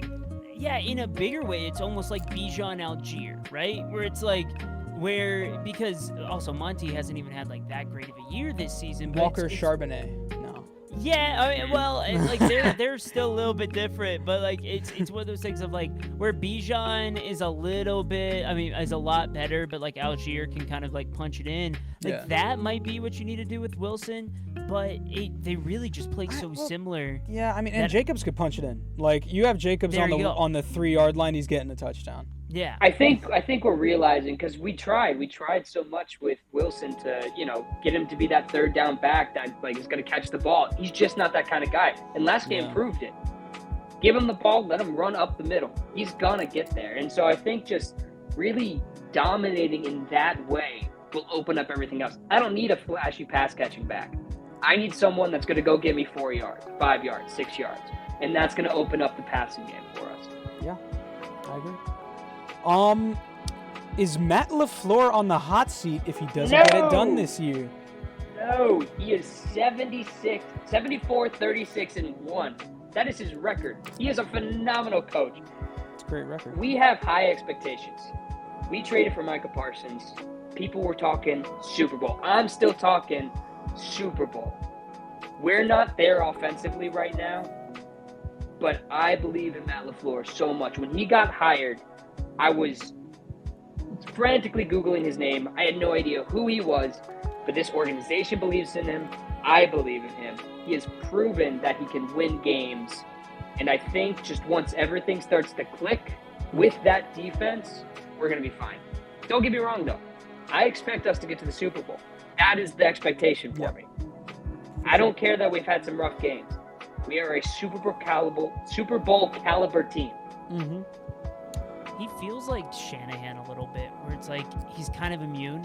And granted, Shanahan's been to a Super Bowl, so there's like the kicker there is that like in order to keep that immunity, he needs to get to a Super Bowl. Yeah. But it feels like he's been so good for so long that it's like, look, you don't even have to win one, man. Like, you're not getting fired for the foreseeable future. I don't think he's on the hot seat as much as I don't like the Packers, man. It's like, it's not going to happen. He's also just he's a really good leader. He knows how to lead that locker room, and so I'm rolling with him. No, that's better than Mike McCarthy. Way better than Mike McCarthy. He does have so glad we can agree on that. He does have a great record. You know what's crazy though? Ever since Rodgers has left, he's 28 and 26? That can't be right. Oh gosh. Even with sorry, that's not even after Rodgers left. He was still there in 2022. I forgot. 8 and 9, 9 and 8, 11 and 6, and now 7, 3 and 1 after going 13 and 3, 13 and 3, 13 and 4. Is it possible that this beautiful head coach win percentage is a little buffed by our guy's legendary quarterback he had? And he is a legend, and he's going to go to the Hall of Fame, but as soon as he left the Packers, we saw what happened. It's the Jets, don't get me wrong, but even on the Steelers now, he 28-23, well. that's what it is.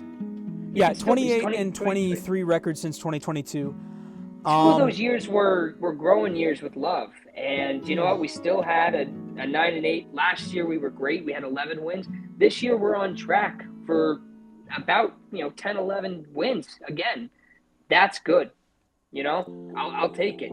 I agree with you. Mistakes he makes, but he is not nearly bad enough to consider firing. I agree with you. If they are a first-round exit, next season he will be on the hot seat.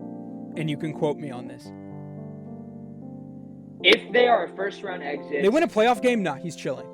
But... I'm going to be questioning things next season. I will agree with that take. Because his playoff record is bad. It's not great. It's 3-5. He struggles. Yeah. And, you start thinking, if he goes 3-6... if he goes 4-6, I won't care because, you can't really...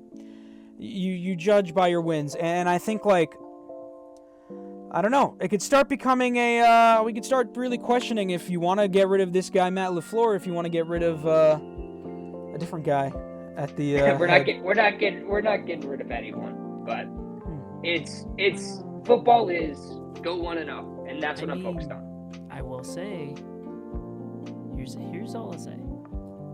His contract is up after 2026.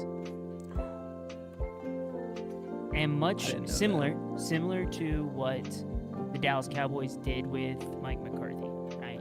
They didn't fire him. They just didn't re-sign him. It's one of those things of first-round exit, a little bit on the hot seat, and you see a team like the Cincinnati Bengals try it out with a new head coach next year. If Zach Taylor gets fired, it works out a little bit, but they're not quite as satisfied. And can they lure him with that beautiful offense of Joe Burrow, Jamar Chase, even if Chase Brown is still running there, and a high draft pick? Can they lure him over to not re-sign with the Packers? That to me, it's almost like it might be a mutual departation if it's a that is a first-round good exit point. I this didn't even year. think about that. They should extend him if they want to keep him. That's a big if. I just think the Packers, we operate different. We're going to work on extending him in the offseason. We gave Mike McCarthy years. We gave him so much time. And That's true. He was truly propped up by Aaron Rodgers. I don't think you could say the same thing about Matt LaFleur right now and Jordan Love. I think they complement each other super well, but Jordan Love doesn't prop up Matt LaFleur. They complement each other and they win together. And so that's why they're successful. So I think we re-signed him in the offseason. I think we get it done. I don't think he's on the hot seat. I think he's just really good. Yeah, I think he's really good too. I do think that he was propped up by Rodgers a little bit, though, if I'm being completely real. I'm talking Love, though. Love, I don't think props him up. But they are winning together, and that's what helps. Not in the playoffs, but they're winning. Okay, you know what? They have a winning record together, and I think if they have a winning record together, they should be okay. But also Zach Taylor and Burrow, I think, do too. I would be more worried about him leaving the Packers. That's kind of crazy. I didn't realize that he was off genuinely contract. If he's not re-signed, if it is, because that's the other thing, right? It's like if you get a first-round exit, I feel like you can, in good faith, re-sign him, or you should, but I feel like they're going to talk themselves out of it. And if that happens, you're going into a final year of a contract with in my opinion, elite head coach who has made this team way better than it is. And you could sign the Rams offensive coordinator as your head coach. Well, but if you sit there though, and all of a sudden, it's just not how we operate. We'll re-sign him. I'm not concerned. Also, it would be a mistake. People don't leave the Packers. We let them go. Okay. We let them go. They don't leave us. Yeah. Yeah. Sure. That's what happens every time. You said about Devontae Adams, right? Well, I guess you traded him, but he did demand. We traded him. Did he really? Yeah. He did demand that trade. Hey, do you know what? That worked out super well for him on the Raiders. Yeah, I know. Played with his college buddy, man. Yeah. Derek Carr, what a guy. Half an arm. Oh man. Man, I just want to feast, dude. I'm so excited to feast because it's the Thanksgiving Bowl, man. We got all of our teams play on primetime on this weekend, and I feel like that is such a blessing for this show because everyone's going to be watching it, and everyone's going to see who messed up and who didn't. But I want to start here, and we're going to talk about who needs the win more with all of these teams, because I think that these are all teams where everybody needs the win. But let's start with Packers and Lions. Josh, who do you think needs the win more, the Packers or the Lions? It's the Packers. It's the Packers by far. If we want to prove that we're that kind of team, I truly think whoever wins this game wins the division. I'm not concerned about the Bears. I agree. But if we want to feel like we can go into the playoffs and have success, we need this game. Now, we handled the Lions before. It was week 1. It's really hard to judge that kind of performance. But the Lions' defense is not phenomenal. I think if we can just hold their offensive, just hold their guys down, not let Amon-Ra get 120 yards, we'll be okay. And it's Thanksgiving. I don't know how much you guys know this, but you probably do. The Lions on Thanksgiving, so bad. It's amazing. I'm so excited. But the Packers need this more than the Lions. I think the Lions are they're able to turn it around. Hey, Frank the Tank is back though. Do we know if he's playing tomorrow? Did you guys see that? That Frank Ragnow came out of retirement. He's back on the Lions. What? Yeah, he came out of retirement right as we were starting. What? Why? Yeah. I mean, hey, if he's playing tomorrow, that's crazy. That's right off the couch. Sure, man, that would be great. I'd love to watch that.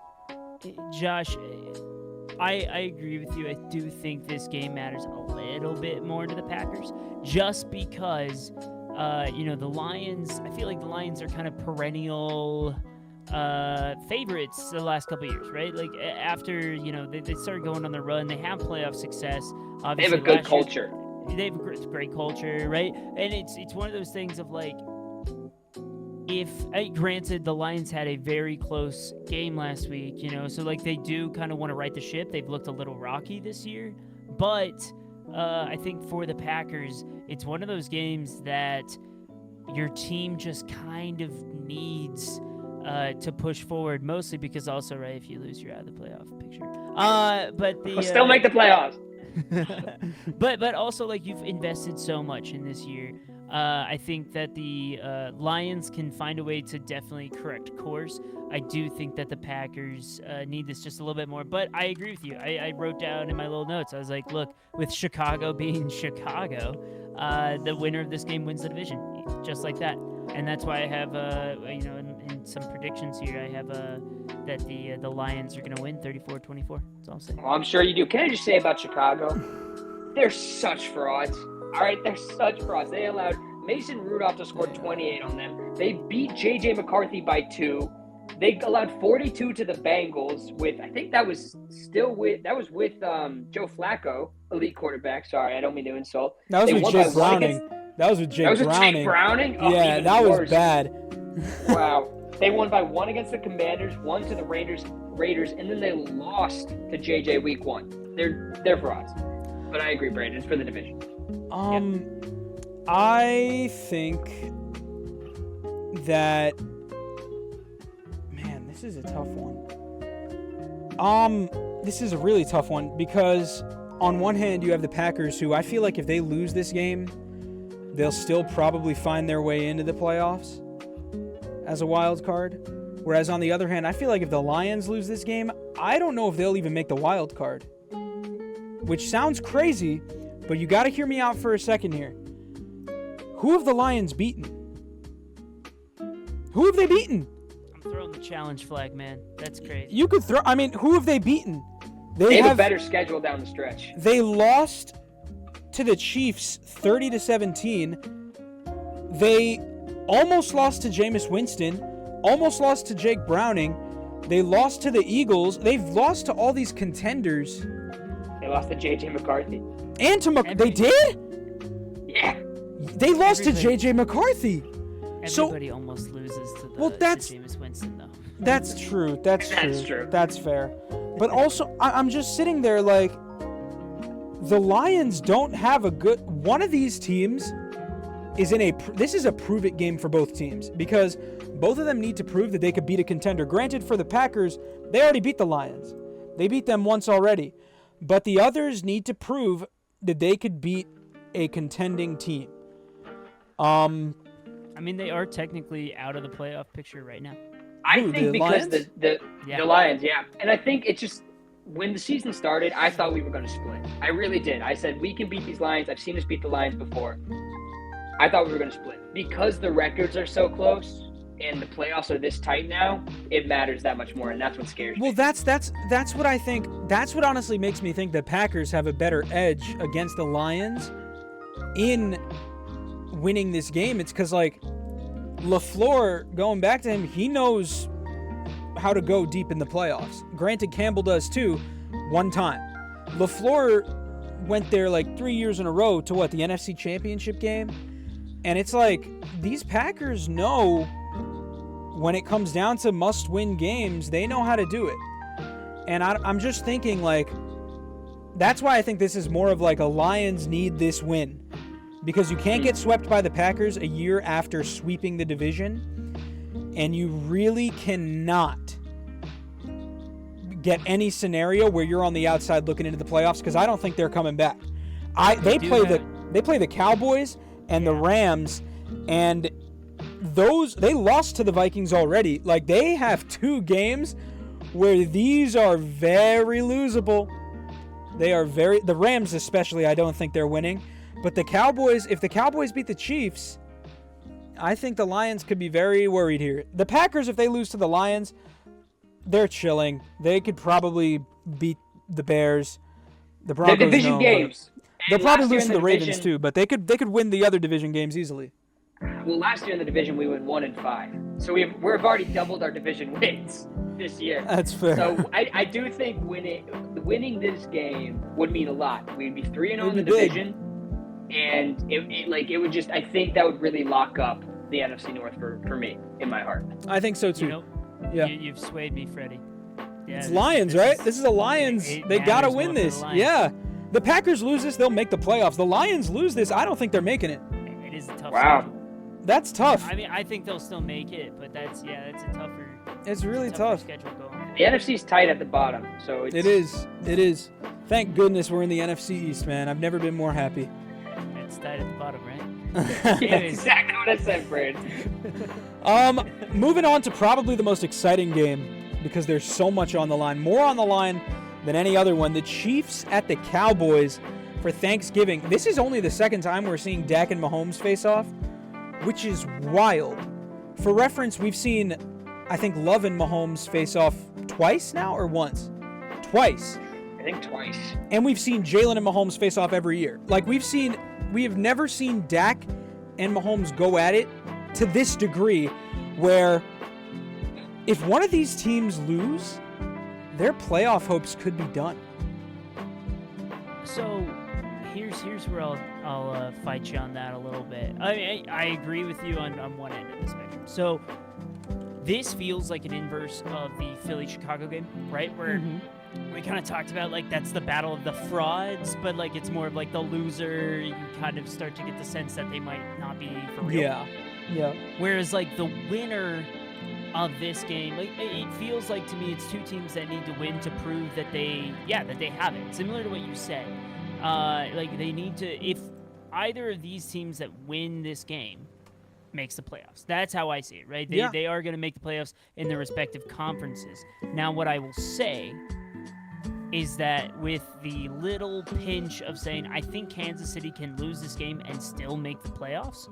Reason why I say that, they have very impactful games on their schedule left. I don't think they're going to win that division, but they do have games up against the Chargers, the Broncos, they got the Texans, Titans. The Texans, right? They have teams. Yeah, so like all the games that they have left on the road are Tennessee and Vegas, right? Teams that have a combined 3 wins. But every game that they have left that's at home, right? After this game, of course, at home, are teams that are above them in the standings right now. So Yeah. what I'm saying is, like, I think they can lose this game and still make the playoffs, because it's kind of like, when you're in fantasy football and you're like playing against a guy that has one more win than you actually feel better, because if you can beat him, you have, like, you're not relying on him to lose to someone else. You can move up in the standings, right? So it's that kind of vibe for them. I think this game matters more to the Cowboys because, like we talked about, right? They're coming off such a high intensity, high emotional game that they need to prove that they're for real, right? This is their first game that's non-division. Like, obviously, it's like they're on a 2-game win streak, but like they're up against an actual formidable opponent that should be making the playoffs. I think to ride that momentum, they need to take it. Now, on the Chiefs, and I'll let you guys get your thoughts in, but on the Chiefs, I will say, I talked to my friend who is a big Chiefs fan. He's in his mid-50s, and we talked about it. He brought up a good perspective. So, for the Chiefs on the season, right?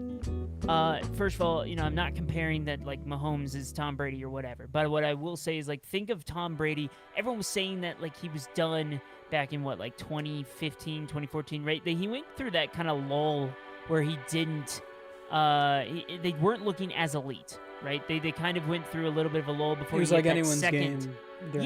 Before he hit We might that be in that second period now. resurgence. And I think that's where we're headed with the Chiefs, right? Yeah. Where it kind of went through that wave, and I don't think that we can count them out, but kind of going through that wave of like, okay, that team that rode that for so long might be going into that retooling phase.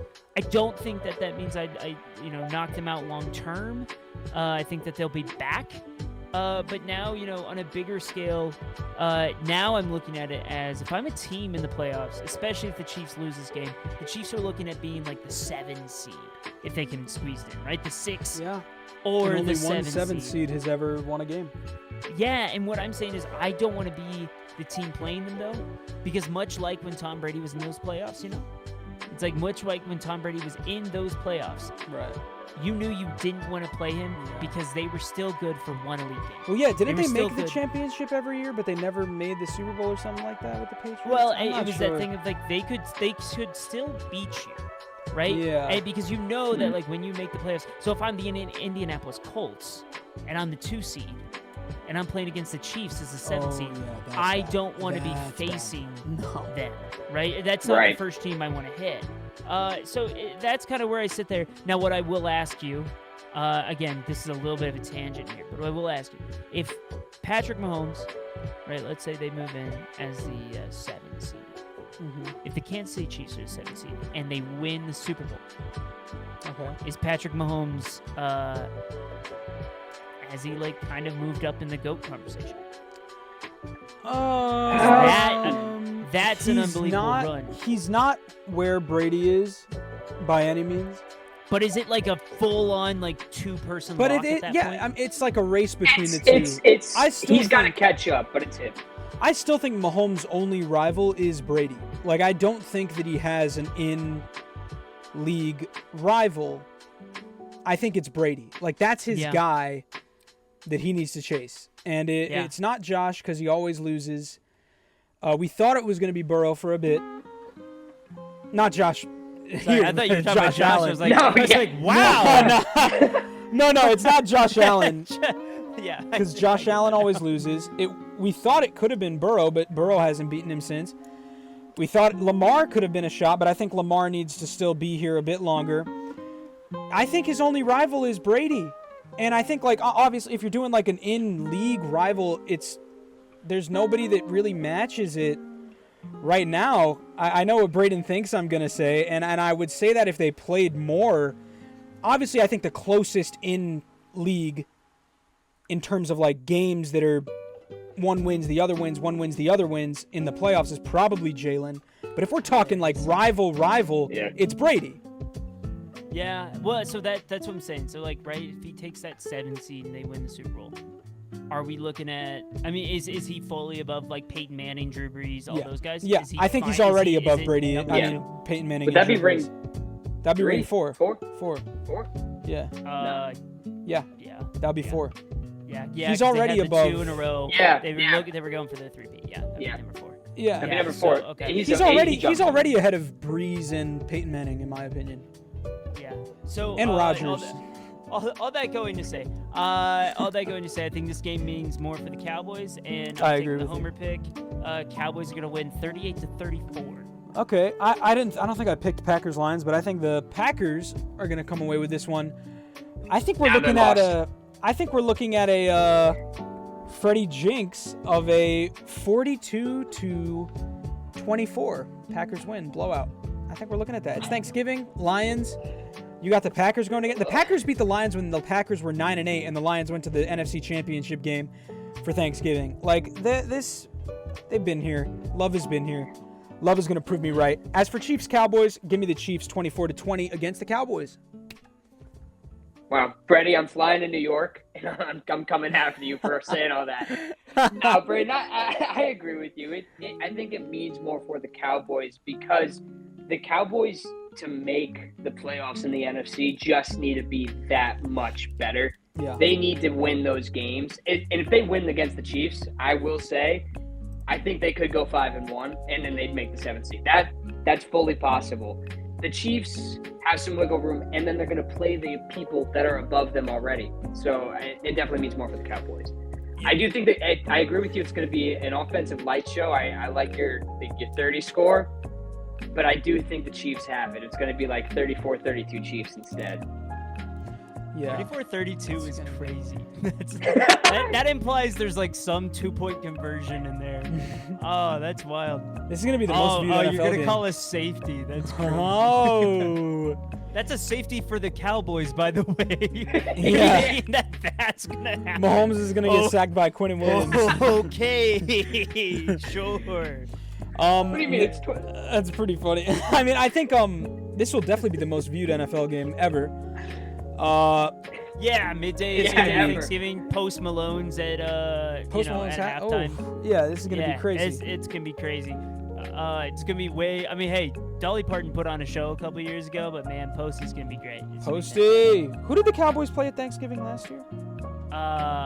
That's a great Commanders, I think. Commanders? Oh yeah, the Commanders won because it was Yeah. Cooper Rush at that point, I think. Yeah. Speaking of, I met Post Malone at an Empanada Mama once. And that is the most Post Malone place to meet. I mean, yeah, someone. that's the best. And I was like, hey man, it's like I'm a Cowboys fan. He's like, oh, me too. And I was like, cool. I knew that. That's why I said it. I don't introduce myself like that to everybody. It's just a Posty. That's the reason I said it. Hey man, I'm just a Cowboys fan. Yeah, just like, hey, I'm a Cowboys That's just who I fan. It's like saying that in New York, it's why we're behind enemy lines, man. That's dangerous.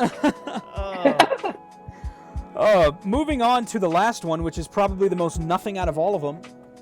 This is going to be, in my opinion, probably out of the Packers, Lions, Chiefs, Cowboys.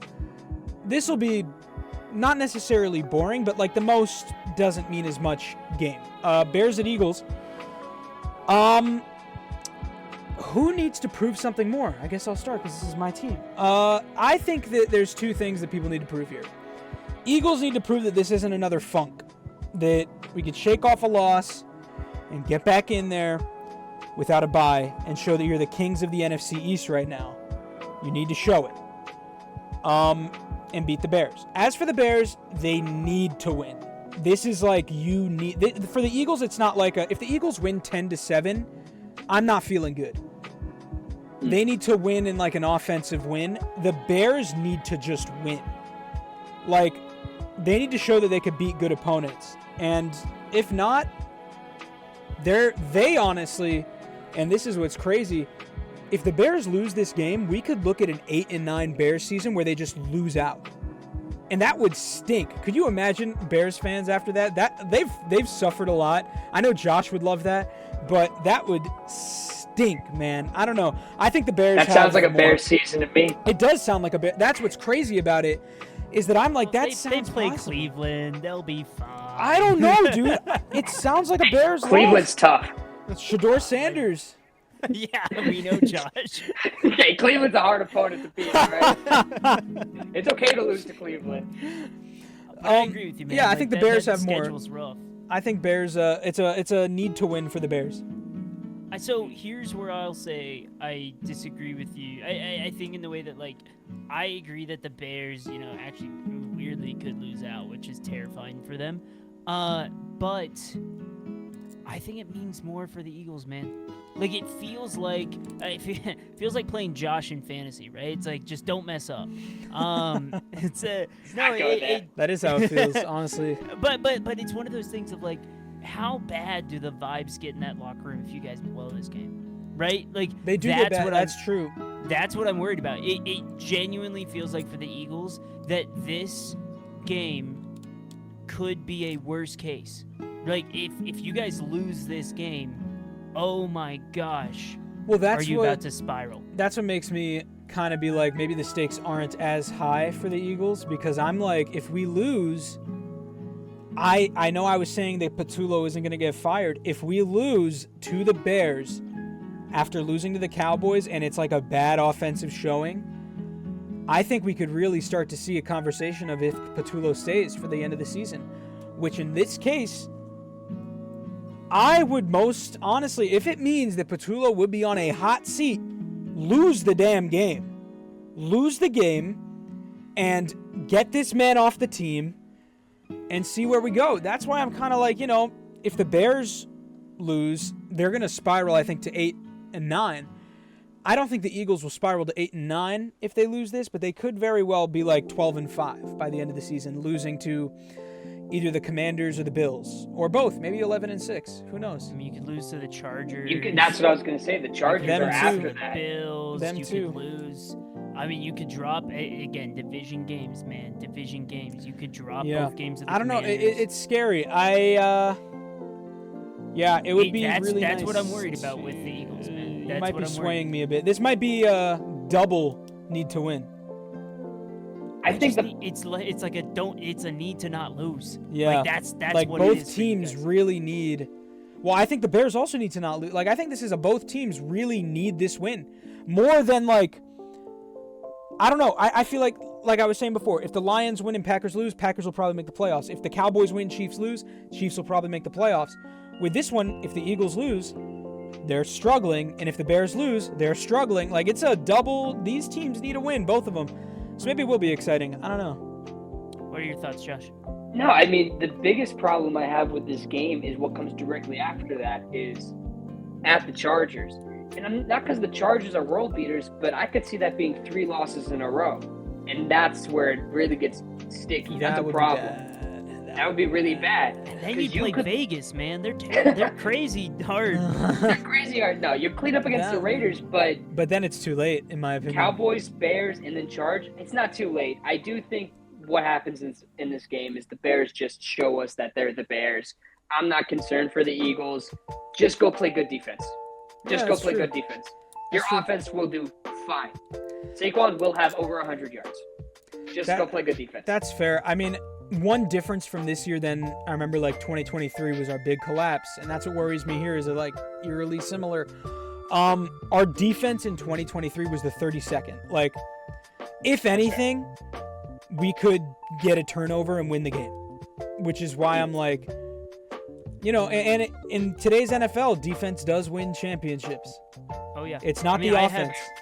I will say, I don't know if I said my pick. I do have you guys winning 21-16. So. 21-16. I have us hopefully around there, but I don't know. I mean, I have Eagles 21-10.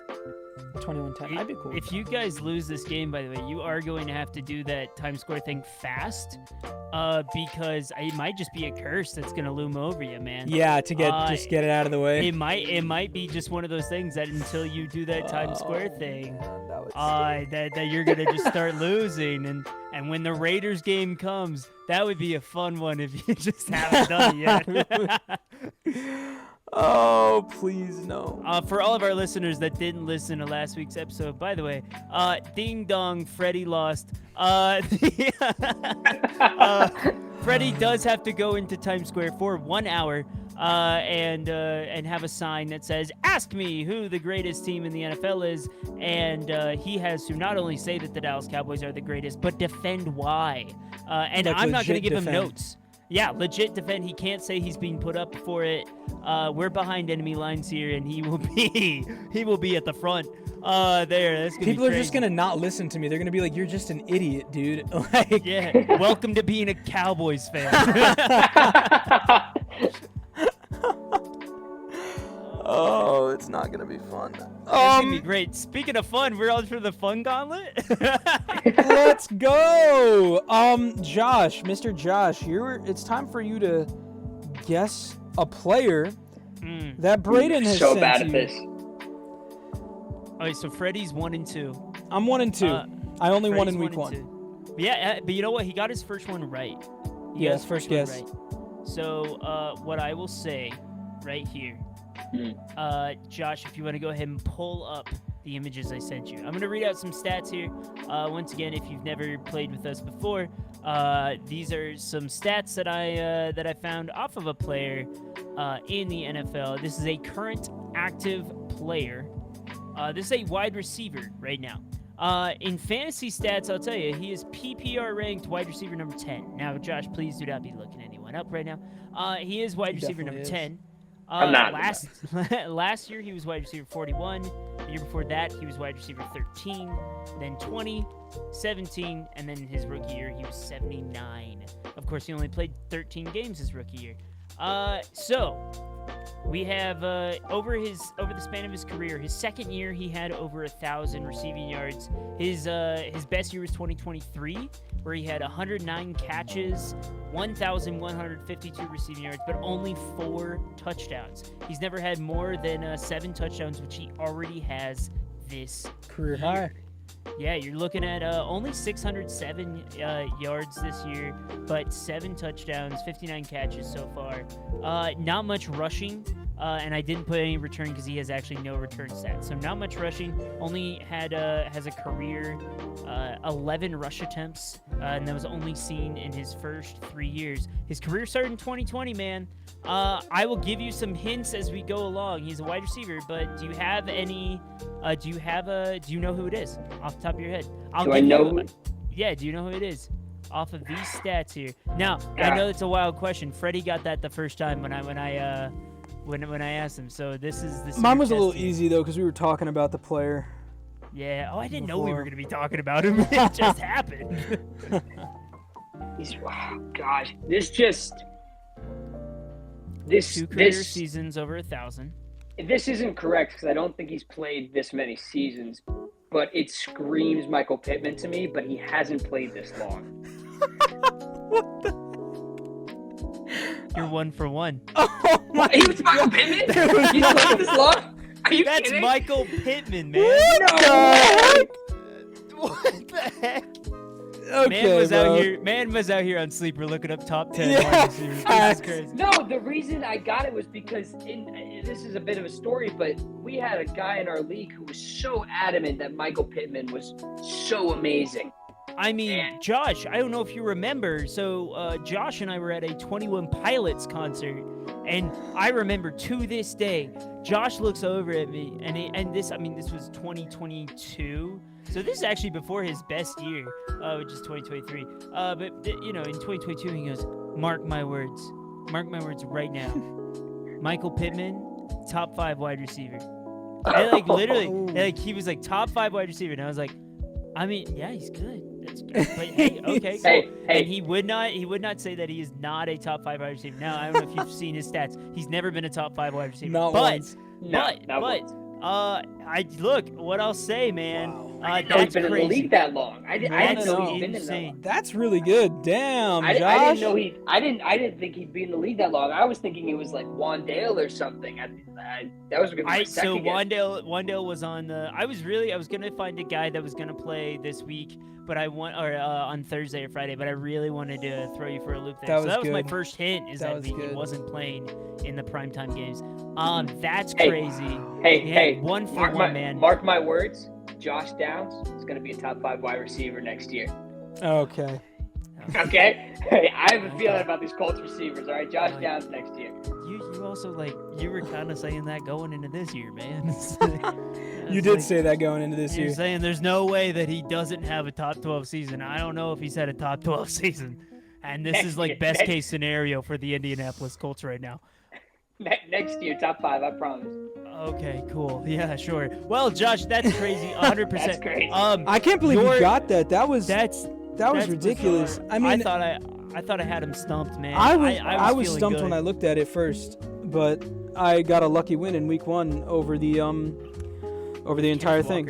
Yeah. I'm gonna go ahead and skip the parlay this week. I think just because we're all in different places and it's it's a special occasion. It's Thanksgiving and we've lost every single time.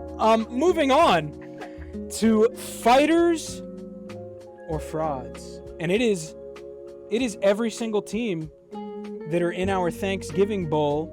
We're gonna start off with the Eagles. Josh, fighters or frauds? They're fighters. They're not frauds. They're too good. Brayden, Hi. what do you think? Look, fighters in the regular season, I think you're going to right the ship.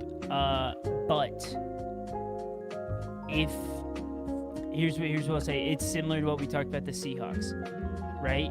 It feels like you're a fighter, but you make one mistake in this game, and I'm immediately switching over to a fraud.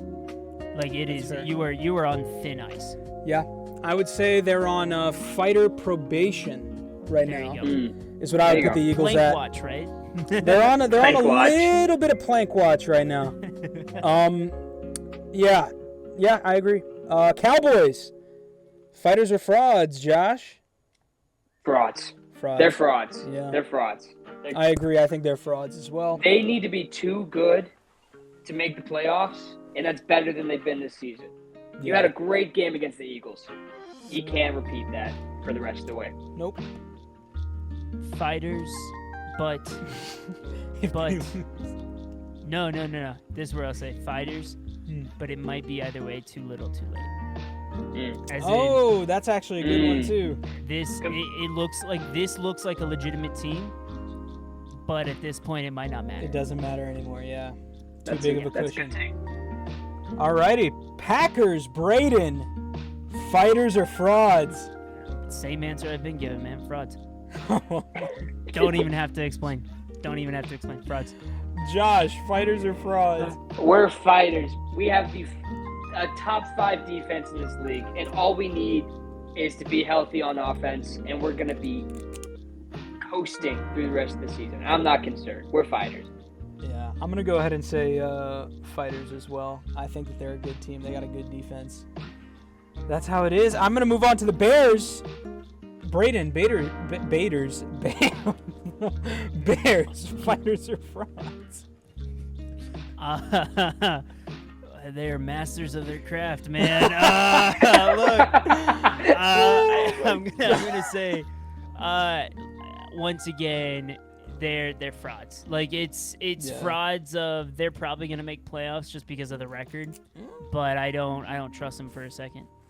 Yeah, they might be frauds too late, Like they were fighters for a bit. But The now Inverse Cowboys. Now they're kind of like Inverse too much Cowboys. too early. now. Yeah, they gave us a little too much, and now it's like what about you, Josh? Oh, they're frauds. Look, they have a nice 4-game win streak, but that thing comes. The Eagles-Bears alliance is over. It comes to an end. They're going to unravel. It's all good. And it's the Bears. We see this year over year. It's the Bears. They do. They are the Bears. Chiefs. Josh, fighters or frauds? Frauds. Ooh! Chiefs are frauds. Ooh! Chiefs are frauds. I don't know if they'll make the playoffs. Ooh! They're 6-5.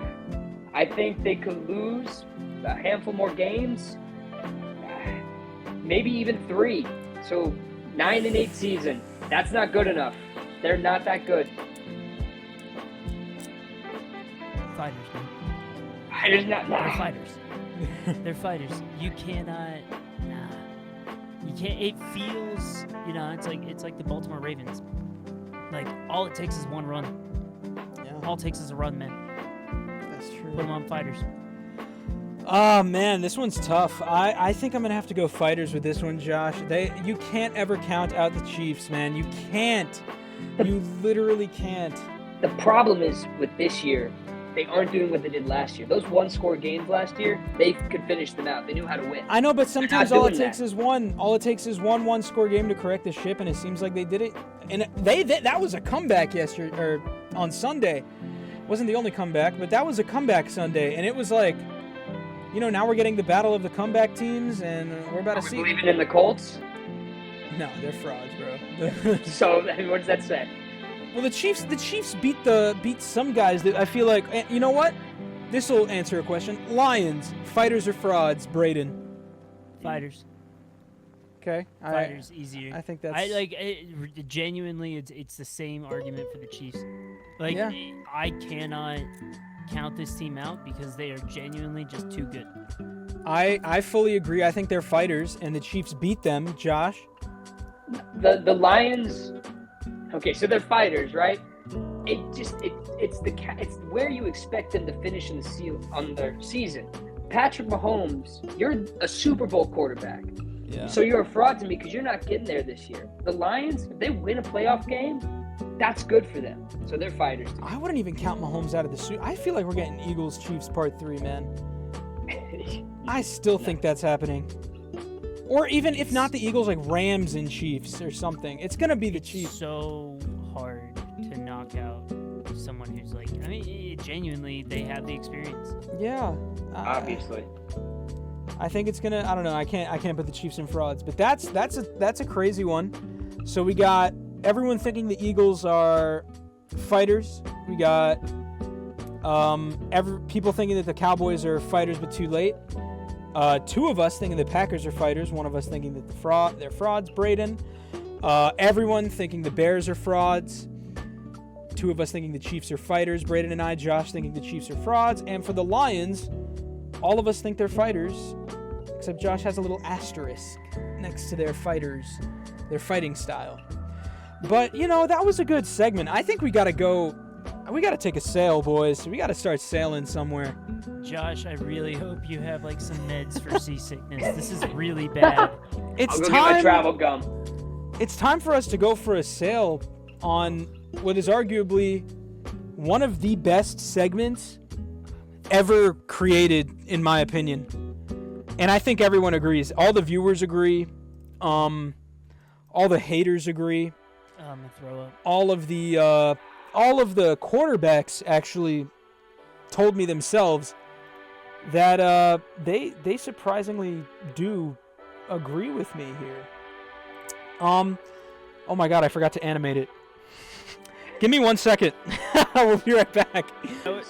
I made that one up on the spot too. Not the stats. Like I just had the standings up, and I was like, "Who am I going to talk about?" Here we are, guys. It's time to go sailing. God. Josh's first ever fluctuating flotilla. First off, we got to start with our guys on land. Burrow's coming back. Burrow, you're no longer going to be on land, my friend. You're going to be back on the front lines on this boat. We're going to see where you land after this week. We got Stroud, Dart, Rodgers, and Jaden, along with Burrow. All of them in the infirmary on the land. Nobody on plank watch going into this week. Nobody at all. But, by default, our good friend Michael Penix has walked the plank.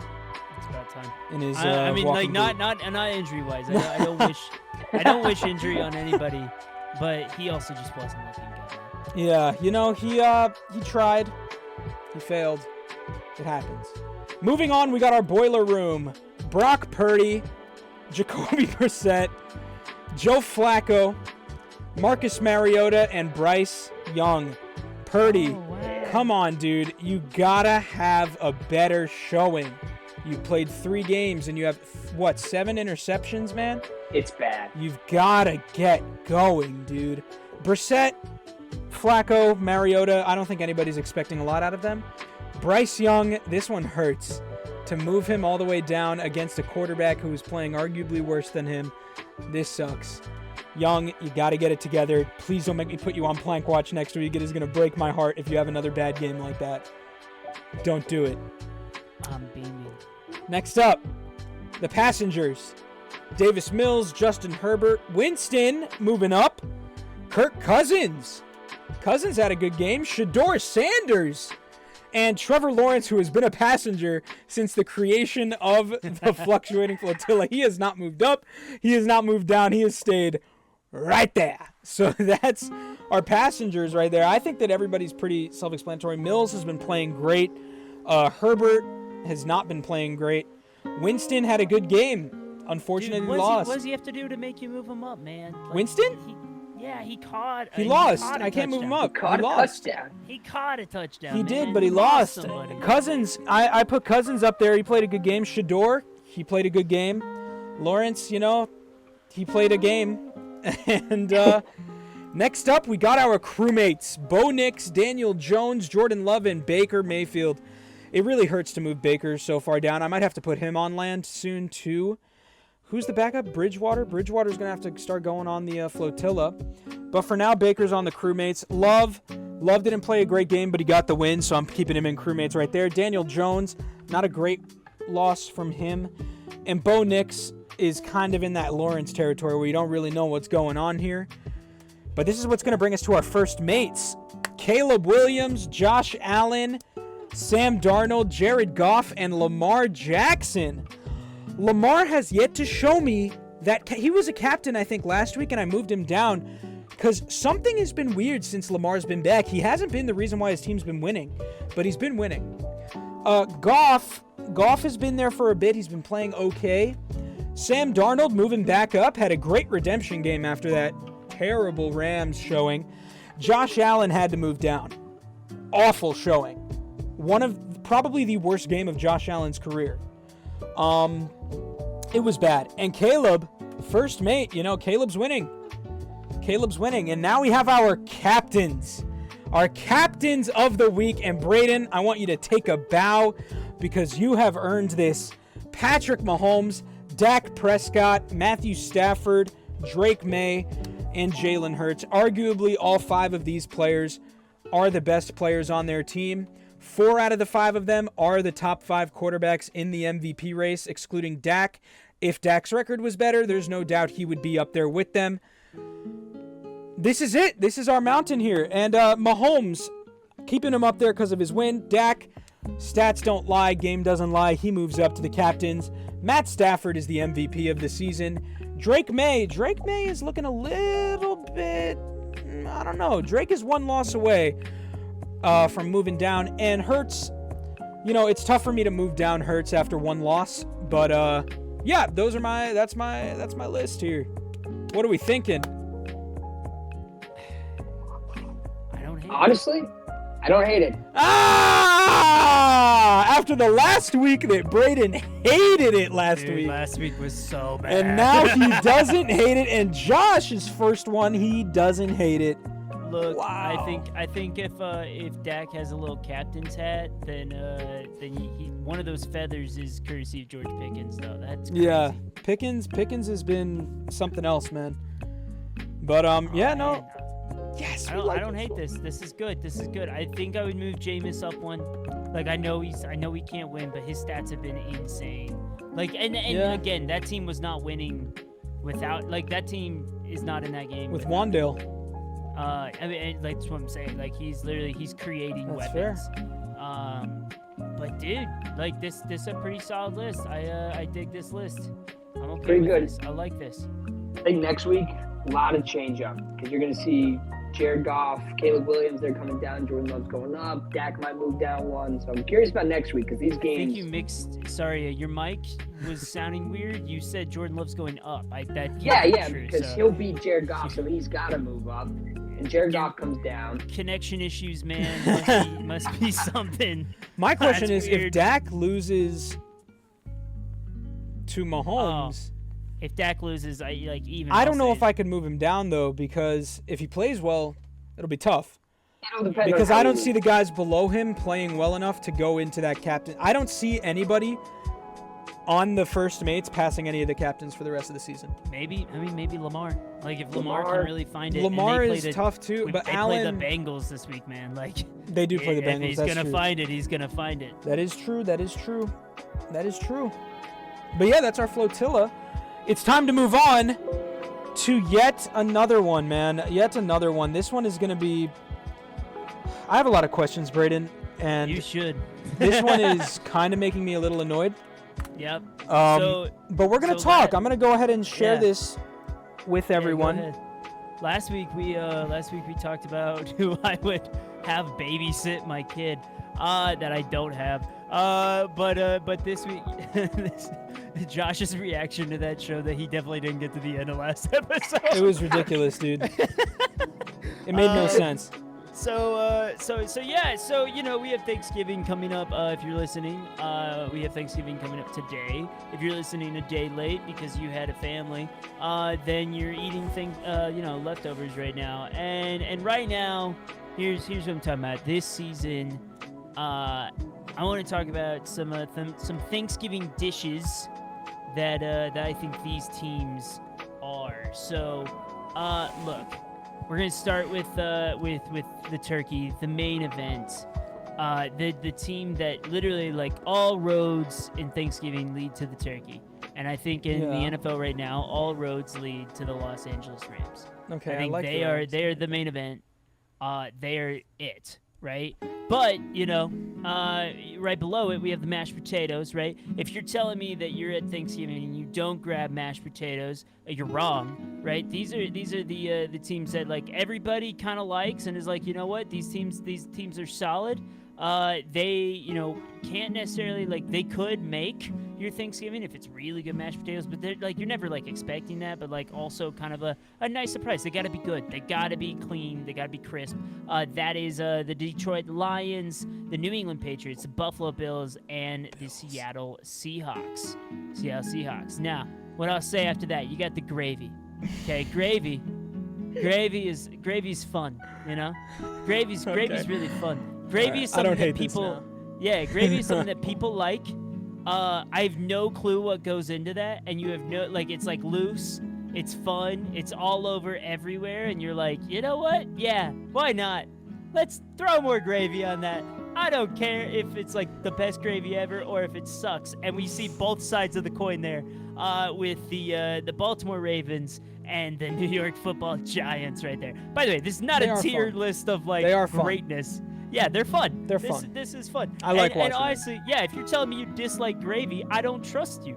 So there you go. If you're telling me that you don't like watching the New York Football Giants with Jameis Winston, I don't trust you. They're fun. They are fun. Yeah. So then you go to the pecan pie, the elite dessert, in my opinion. Better than pumpkin pie, but doesn't always get as much flash as the pumpkin pie, right? But definitely the best dessert. This is something that like you're not necessarily going to Thanksgiving for, but it's definitely something that you're thankful for once you get there, right? It makes it very happy. It's got to be good though, right? There are bad pecan pies, and so it's got to be good. That's when you get the Tampa Bay Buccaneers, the Kansas City Chiefs, and the Indianapolis Colts, right? It's those teams that you're like, okay, please be good, because not everybody knows how to make a good pecan pie, right? And so if it's not good, man, it can really it's just gonna bum me out. It's not as much as gonna tick me off, it just bums me out. I expect it to be good, and it better be good. Then you got the sweet potatoes. Man, here's what I'm saying. Sweet potatoes in Thanksgiving, total hit or miss. Now, in my family, massive hit. Put the Okay. marshmallows on top. It's like, yeah. Some pecans in there. Like, they are so good. It's the best dish in all of Thanksgiving, in my opinion. However, you go to someone else's house. I've had other sweet potatoes. They're fine. They're okay. They're so up and down. And so what I'm saying is like, this is it depends, right? Like they're so hit or miss. And you got the Chicago Bears there, the San Francisco 49ers, the Denver Broncos, and the Houston Texans, right? I don't know what I'm getting until I'm getting it, unless I know, like, hey, like, I know who's making this. I know who's running the show. So then you go to pumpkin pie, the inferior pie of Thanksgiving, but still a pie. What's the superior one? Pecan pie, man. Pecan. Yeah, pecan. Oh, okay. That's Yeah. good. Yeah, it's right there. Pumpkin pie, but still good.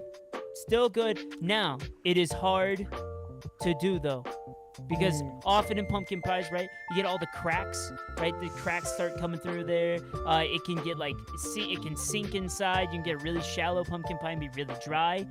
So it's one of those that's like, it's big talk. It's a lot of big talk, a lot of big hype. Everyone thinks Thanksgiving, they think pumpkin pie, but honestly, it goes wrong so easily. And that is why you have the Dallas Cowboys there, the Cincinnati Bengals, the Cleveland Browns, the Pittsburgh Steelers, the Carolina Panthers, and the Jacksonville Jaguars, right? You think about them and you're like, it could be good, but it's not going to make anything, right? No. It's also not going to, run away with anything. Then you have, right after that, you have the green beans. The green beans. If you're telling me that you're going to Thanksgiving for the green beans, I'm telling you to get out. No one goes to Thanksgiving for the green beans, man. They're just they're fine. And best case scenario, it is fine. It's okay.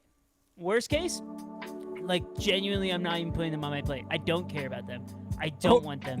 And I ticked Josh off so much he left. Disconnect. So, green beans. I knew it. His portrait was frozen the whole time. He was frozen. That's awesome. That was beautiful. Green beans. You got the Minnesota Vikings. Minnesota Vikings. The Green Bay Packers. The Green Bean Packers. The Arizona Cardinals. The Atlanta Falcons. The Los Angeles Chargers. And the Washington Commanders. Love it. I genuinely don't care, and it can the best case scenario is they're fine, and that is the Green Bean Packers. No, that's fair. Then you got the Jell-O salad. If you there he is. He's back. You came back at a perfect time. Hey, buddy. I don't know what just happened. I got so personally offended by these green bean things. He was thrown out of here. Yeah, so the Green Bean Packers. Anyways, so going to the Jell-O salad, the worst of all worst. If your family's making Jell-O salad at Thanksgiving, you gotta stop, man. You gotta find a new family. You gotta stop doing that. Yeah, you just gotta stop. Genuinely, they could be thrown away and never talked about again. I don't care about them.